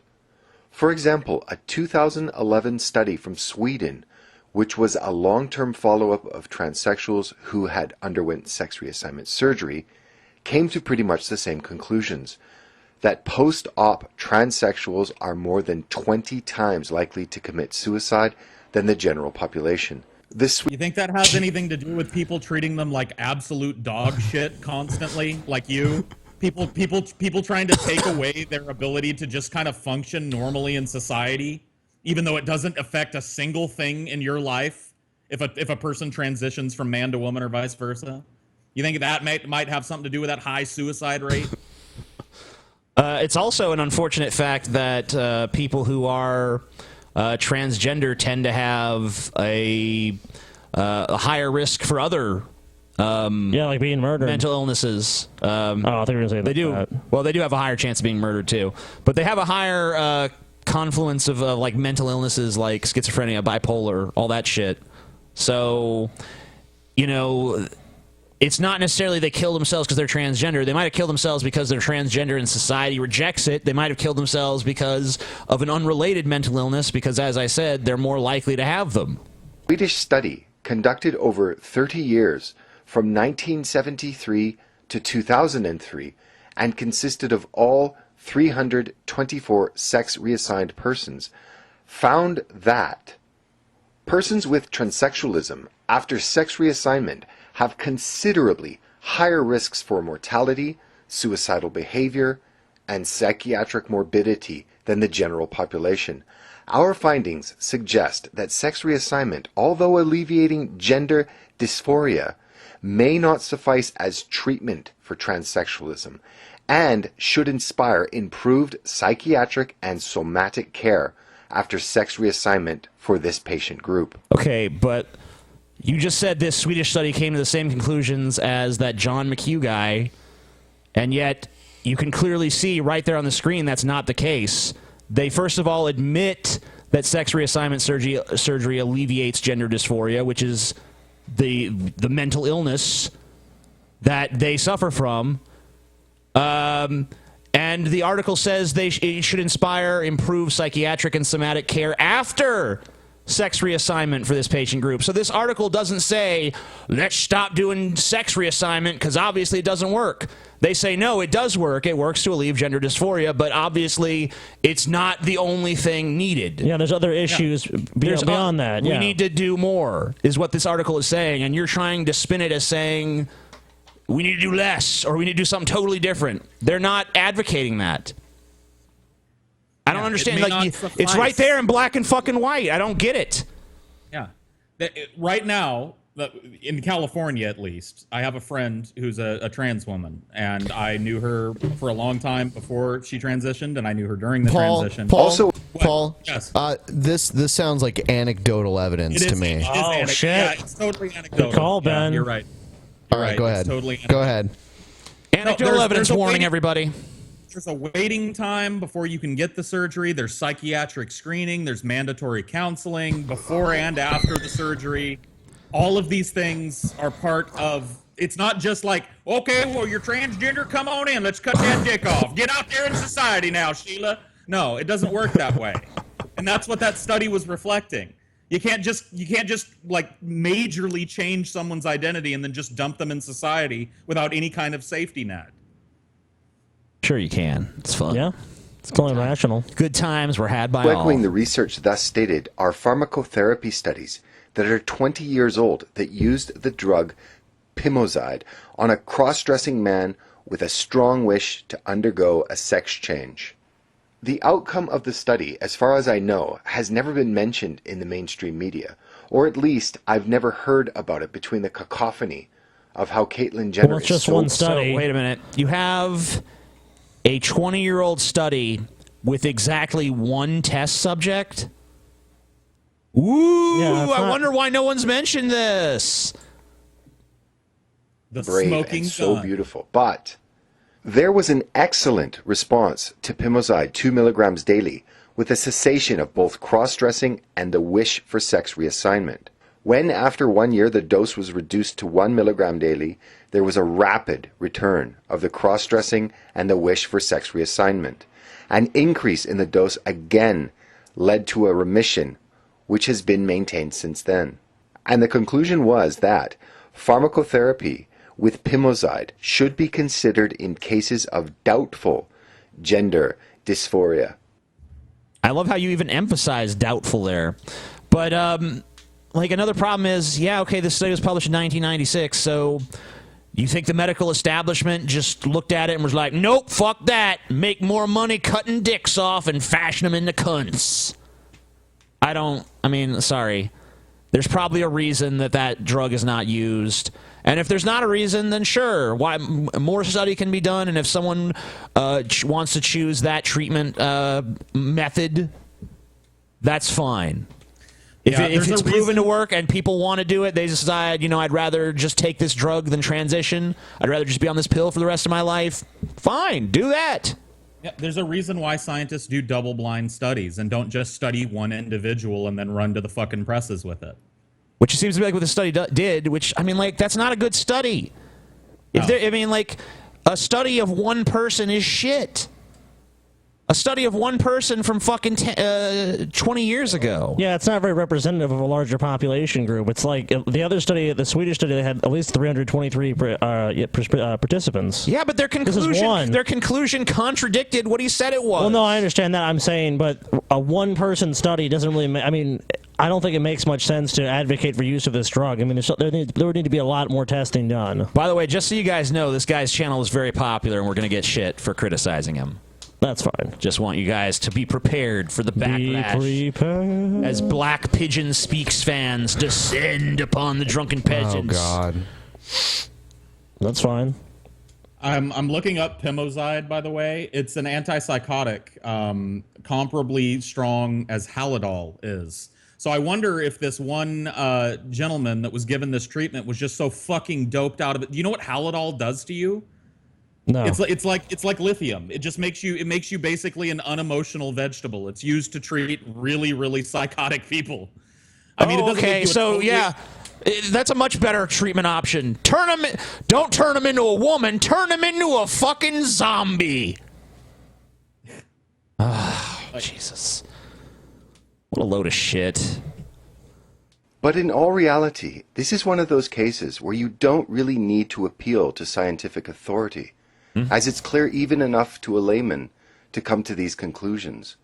The real this is why your video is an example of why we should look to scientific authority and not just take seriously some dude ranting on the internet. And I know I'm some dude ranting on the internet too, but I don't give deference to what I done figured out as a layman. Black Pigeon Speaks did not definitively prove what he's saying here. It's not like it's so clear-cut, like, look, it's not like climate change where it's like, here's all the evidence, you're an idiot to fucking come out any other way. This wasn't a slam dunk fucking case. It's at best a very weak case.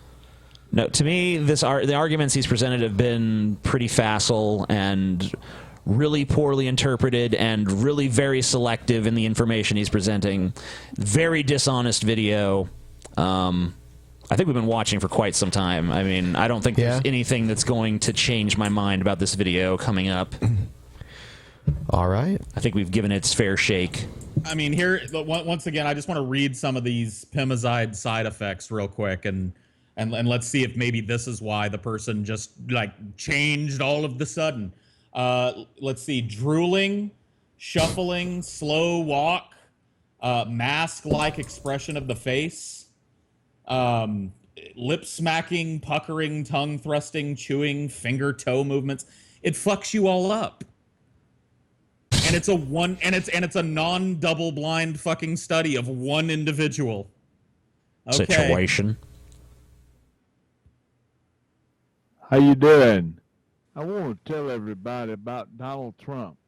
I want to tell you, I was voting for Jeb at first. I thought Jeb would be the one to bring America back to God. But after much prayer and much seeking God, I believe that Donald Trump will be the only one to bring us back under the rule of God. I'm going to call all Christians everywhere, all of you today, listen, I want you to vote for Donald Trump. I believe that if we vote for Trump, we get him back in office, that he'd be the only one. Back in office? When was he in office? There before, yeah. The Bible. After everyone I done checked out, I done tell you, Seen them all. I done seen them all. I hate to break this to you, but Ted Cruz is definitely the most religious candidate. So if you want God back in the government, which he's already there to begin with, vote for Ted Cruz. Don't vote for Trump. Trump is just paying the lip service at best. Yep. To be the only one to bring us back. He's going to be a catalyst. Donald Trump will be a catalyst. And what he'll do is he'll bring the Bible back in schools. Donald Trump will bring prayer back to schools. I'm going to tell you, I want you to vote for Donald. If you don't vote for Donald, you probably vote for Obama. All of you getting mad, you probably voted for Obama anyway. This is like fucking 5-year-old logic. Yeah. You probably voted for Obama. This is what political discourse is in the United States now. Vote for Trump, man. You probably vote for Obama, so I don't even care. But y'all need to go ahead and vote for Trump. I don't know why, but vote for Trump. They're gonna put the Bible back in the school. Y'all don't. They're gonna put it in the school. Follow God. Follow the word of God. Dude, I had a fucking when I went back to school in Louisiana after being in Washington for a few years. The guy who gave me my orientation to like the school and shit sounded just like this fucker in this video, and he was like, "We're gonna get you a copy of your schedule." Schedule. That's how he said schedule. Yeah, he has a very thick Louisianian accent. Make America great again, guys. Make it great again. If all we do is vote for Donald Trump. That's all we got to do. Vote for him. Vote for Donald fucking Trump, man. He's good. He's a good man. I watched him on The Apprentice. He's definitely qualified. I seen how he run that show. Seemed like he's a pretty good guy. And you know what? He's rich. If he got rich, that means he's smart. Smart. We need smart in the Oval Office. You know, he should have a reality show to pick his cabinet and shit. You know. The Apprentice White House edition. I'm sorry, but 2 of you are going home. America would watch. I seen him on TV. Seen him on that show he did. I seen him on The Apprentice. All right. That was a good what show. He did on The Apprentice. He got into. We literally predicted what he was going to say next. Got into it with Gary Busey. Yeah. And Gary Busey will be on there, and you don't even know what he's talking about because he's just making. Oh yeah, unlike you, right? Gary Busey, he's crazy. You though, you're sane. He also is qualified political pundit. And I tell you what, if Donald Trump gets in office, you're gonna see Gary Busey running for office as well. Gary Busey will be right behind Donald Trump. Troll. We're gonna get Donald in 2016. Yeah. Troll. You think so? Troll. This is a troll. Yeah. This is a Gary fucking troll. Busey will be. Yeah, Gary Busey's going to run behind him. It's like, there's no fucking way. Gary Busey going to be his VP. You know what I noticed? Episode 223 is 2 hours and 23 minutes long. Really? And episode 220 is 2 hours and 20 minutes long. Damn, we're good. Man. Totally unintentional. It's a masterpiece. We're so awesome. All right. We did that on purpose. Okay, time for the next segment here. Oh, no. Please, God. Oh, man. Please, no. Gotta take a piss all of a sudden. I know what it is. Mario, I get your point on this game. Because we tried to convince ourselves that it really wasn't our fault. I want to give a big fuck you to all the men who make my anger possible. Oh, you cunt. You cunt. Oh, no. So does everyone know what this term resting bitch face is? Okay. So that's a term coined by someone who is just generally unhappy with the fact that women aren't smiling literally all the time. I've heard. How do you know it wasn't other women, you stupid fuck? I mean, I've heard resting bitch face be used for men before. Yeah. Yep. Okay, look. All it describes the very scientific phenomena we were discussing earlier about Ted Cruz, but for women. Women who just, you look at them and you know, like, that there is a mean-ass cunt that I don't want to cross. Yeah, and I wonder why she wrote a poem, air quotes, about this. You know, did someone tell her that she had resting bitch face? She really doesn't. Not right here. Not really. So you're like sleeping, and he's like, "You have a bitch face," and you're like, "I mean, I'm literally taking a nap, so I'm sorry, I don't know." Yeah, I'm sure that happened. Someone woke you up from sleep. Excuse me, your face, you look like a bitch. Yep. Wake up, smile. Stop resting. The cadence and delivery of this is like bad stand-up. This is not slam poetry. What is the deal with airplane food? Like that. What is the deal with resting bitch face? Yeah. What? So I've been doing this thing lately where I write odes to things I think I'm supposed to feel ashamed of, which is largely how shame works. We think we're supposed to feel it. We're told we're supposed to feel it about the way that we live and act and walk and speak and dress and are. Really? Do you have to set it we up feel it because this someone much? else told us to. It's not an organic feeling, really. She's now, because we're an audience of children, she's now going to understand. She's now going to explain to us the concept of what shame is. Yep. Because, you know, we're not adults who could fucking realize just hearing the word shame. We don't know the definition of such an obscure term as shame.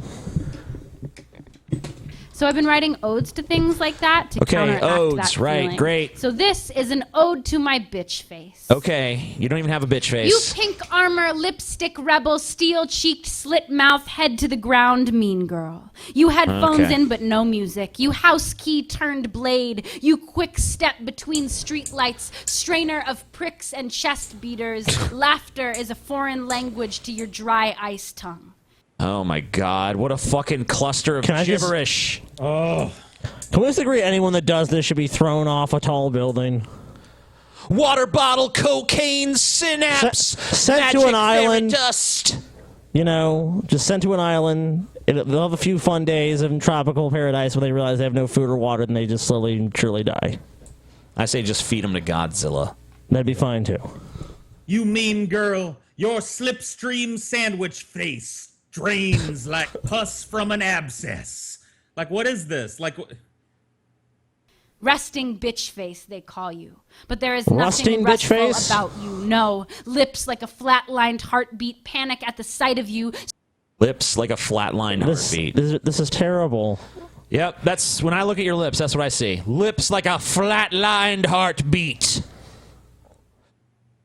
Scream for their mothers, throat full of bees, head spun 360, exorcist bitch. Just trying to buy It's a just soda, nonsense. just trying to do your laundry, just trying to dance at the party, and then someone asks you to smile, and the blood begins to riot. Smile, and you chisel away at your own jaw. Smile, and Smile and you chisel away your own jaw. So she went to a party and someone's like, she's probably looking really depressed and like, you should smile more.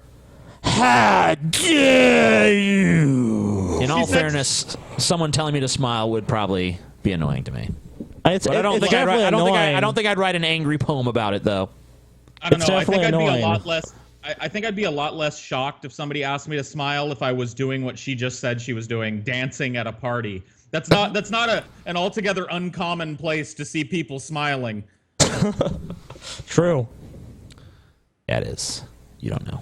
you unleash the swarm into the mouth of a man who wants to swallow you whole. One theory is that you were born like this, but I don't believe it. You came out screaming and alive, and look at you now. Look at how you've learned to hide your teeth. What's wrong with your face, bitch? Your face, bitch. What's wrong with it? Look how you've adapted to live in Bitch society. I mean, look, when you're a baby and you're a little kid, you go and do all that shit because you have no sense and you're rolling around your fucking head, just like, I run around now.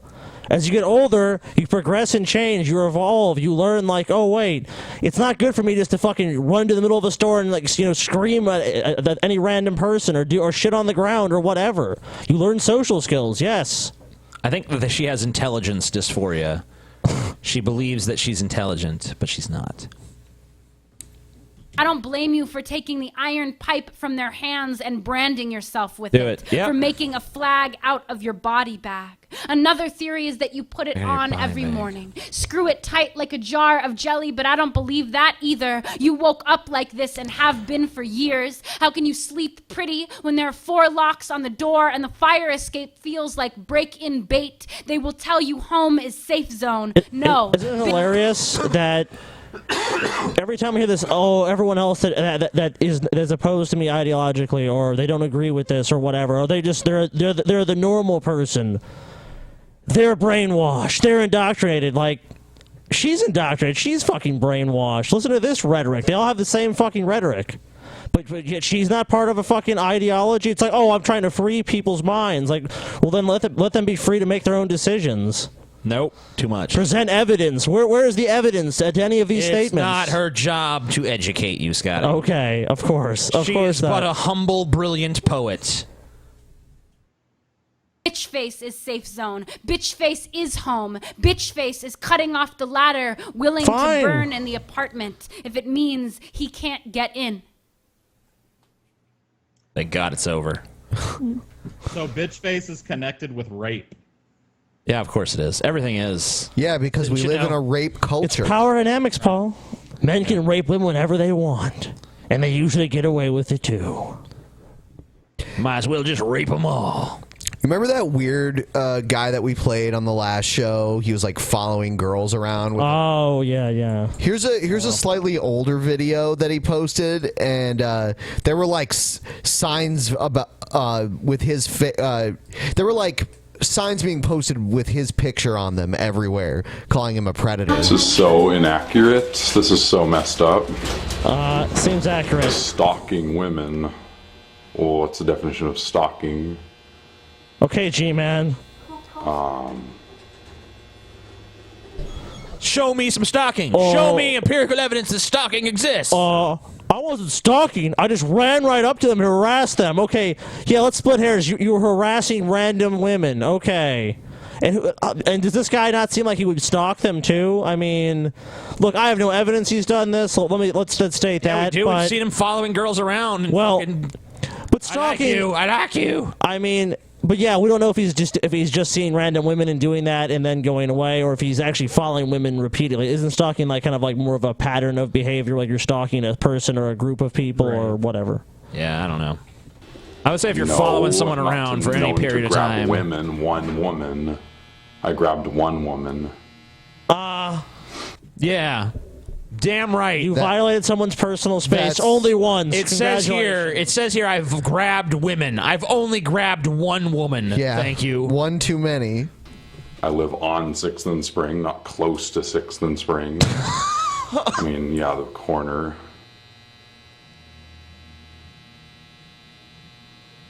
Now he's reading. Oh. No, don't call the police. If he accosts you, I mean, if I don't impede your progress, then you shouldn't be able to arrest me. But you could, that's his technicality. I'm going to get arrested if I keep doing it because people are. He's not impeding their progress. Cautious and too paranoid.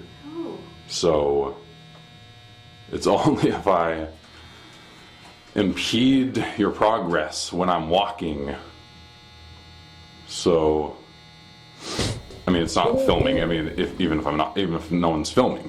If anyone impedes anyone's. We need to find out where this fucking guy lives, and we need to take a trip, and we need to just wait at the corner of 6th and Spring for him to come out, and just rush him with a bunch of cameras and go, "Ooh, I like you. I love you. Do you like me? I'd love to take you back to my place, big boy." And just follow him around all fucking day, filming him, and see how he feels.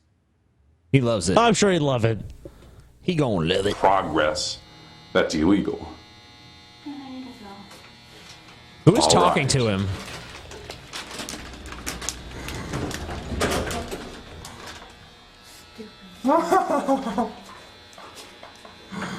You're proud of that. That's so pathetic, dude. I bet his mother is just beaming wherever she is, man. Look at my son standing next to a fucking Predator poster. He's a predator. What a boy. So, halfway through the show, we asked everyone to give us a thumbs up. I know there was well over 4,000 people watching, and somehow we still only got 1,200. These lazy fucks. TJ. Our fans TJ, are we're lazy, gonna shut this show down until we get some more likes, man. This is ridiculous. All right. We ain't doing shit. Get us some likes, you fucking dykes. Oh, yeah. We deserve at least like 1,500 likes, don't you think, TJ? I don't care. 20 million. 20 million likes. Well, we'll get to that goal. I don't even get out of bed for less than 30 likes. Show is officially shut down until the likes go up.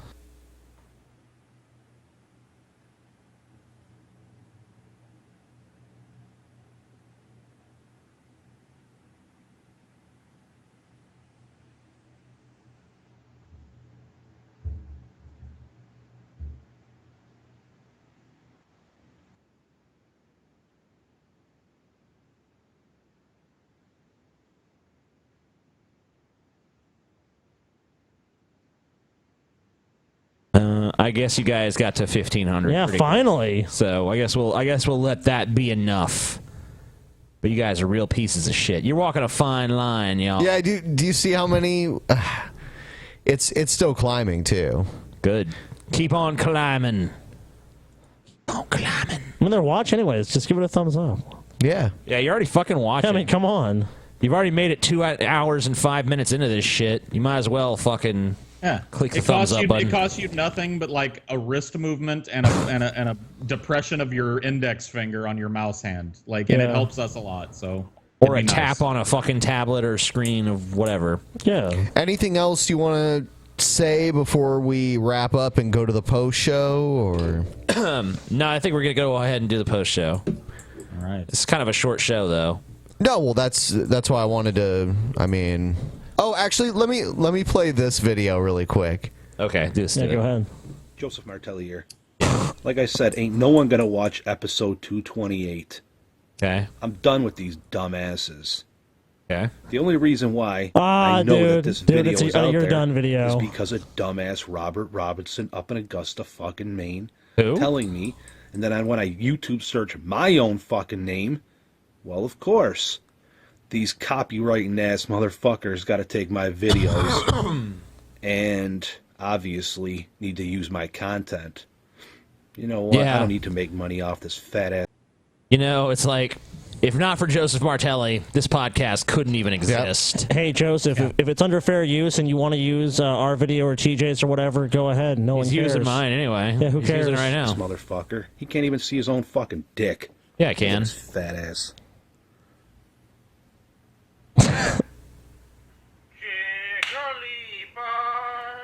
I have noticed some thin privilege actually in the world.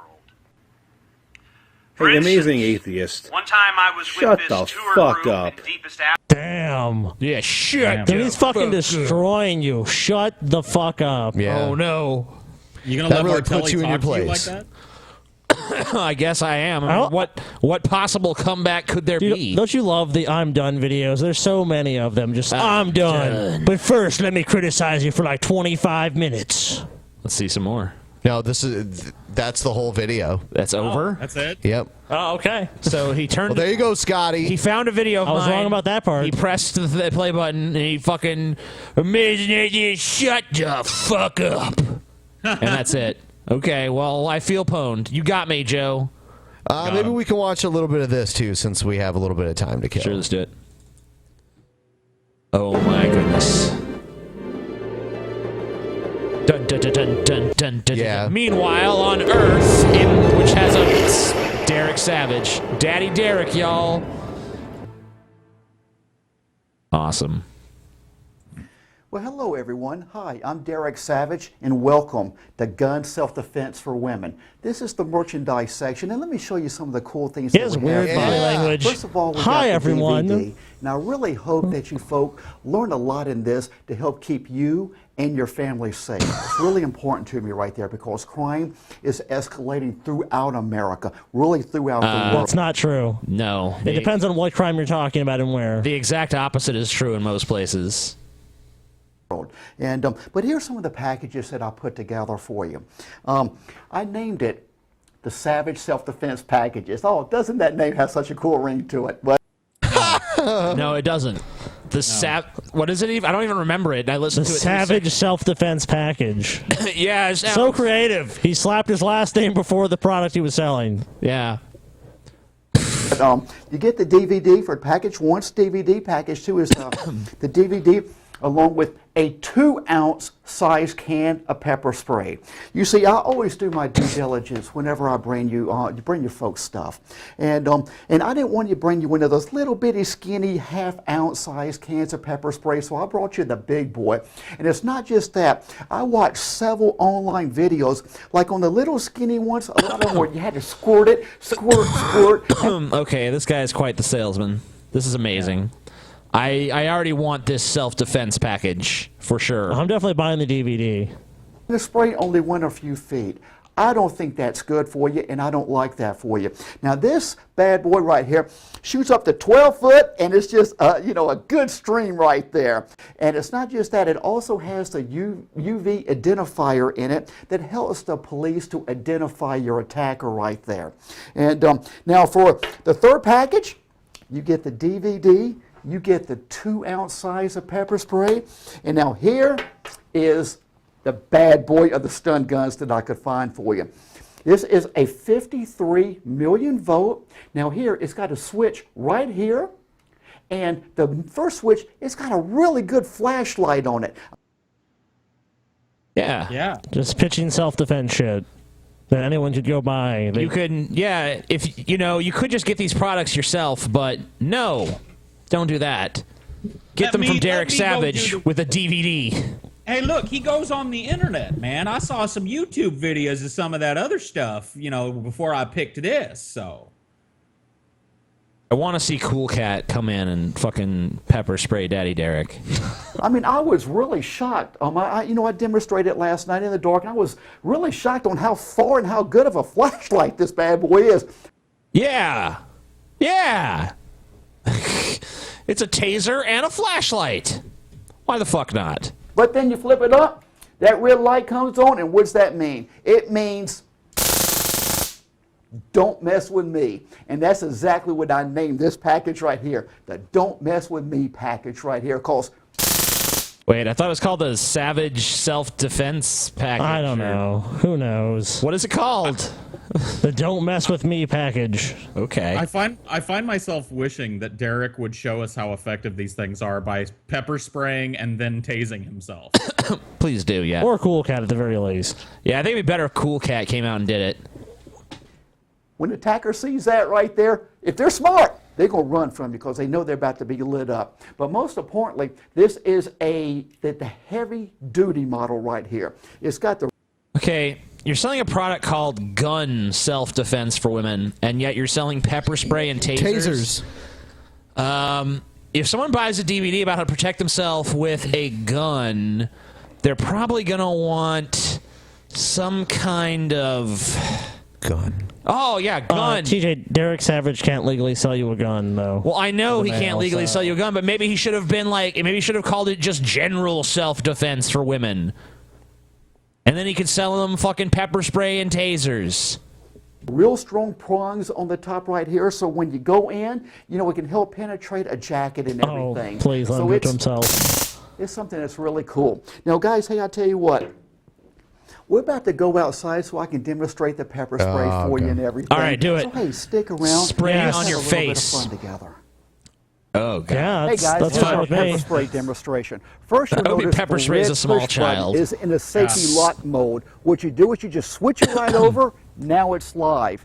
Now here is our bad guy, and there must be at least 12 to 14-foot distance between us. Wait, 12 to 10-foot distance between us? Yeah. All right. It gives you a lot of safe distance, from when attacker is trying to come after you. So you see what this bad boy can do to help save The you. attacker has a gun. So if the attacker stands totally still... It kind of looks like he's lucky the wind isn't blowing the other way, Right. Oh, yeah, dude, that can definitely happen to you. It kind of looks like if the wind, there was like a sudden gust in your direction, you just end up pepper spraying your fucking self. Also, Yeah, you could. Yeah, as Scotty pointed out, the guy on the poster has a gun. I'm pretty sure gun beats pepper spray. Yeah. Fucking fight. Nope. Scissors beats rock every time. I tell you what, I bet you that bad Scissors guy is cuts feeling rock, too good bitch. right now. So ladies, hey, I hope you get your Savage self-defense package. Where's Cool Cat? Yeah, so Gotta get one. That ladies. bad guy got fucked up. All right, so one last time, give us a thumbs up, subscribe, get all your fucking friends to subscribe. Come to the meetup if you live close by. Even if you're really far away, just fly out. I think I saw someone from Finland that's coming. Good. Crazy. Yeah, what? Come on down from Finland, motherfucker. Shit, man.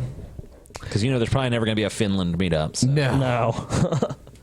No.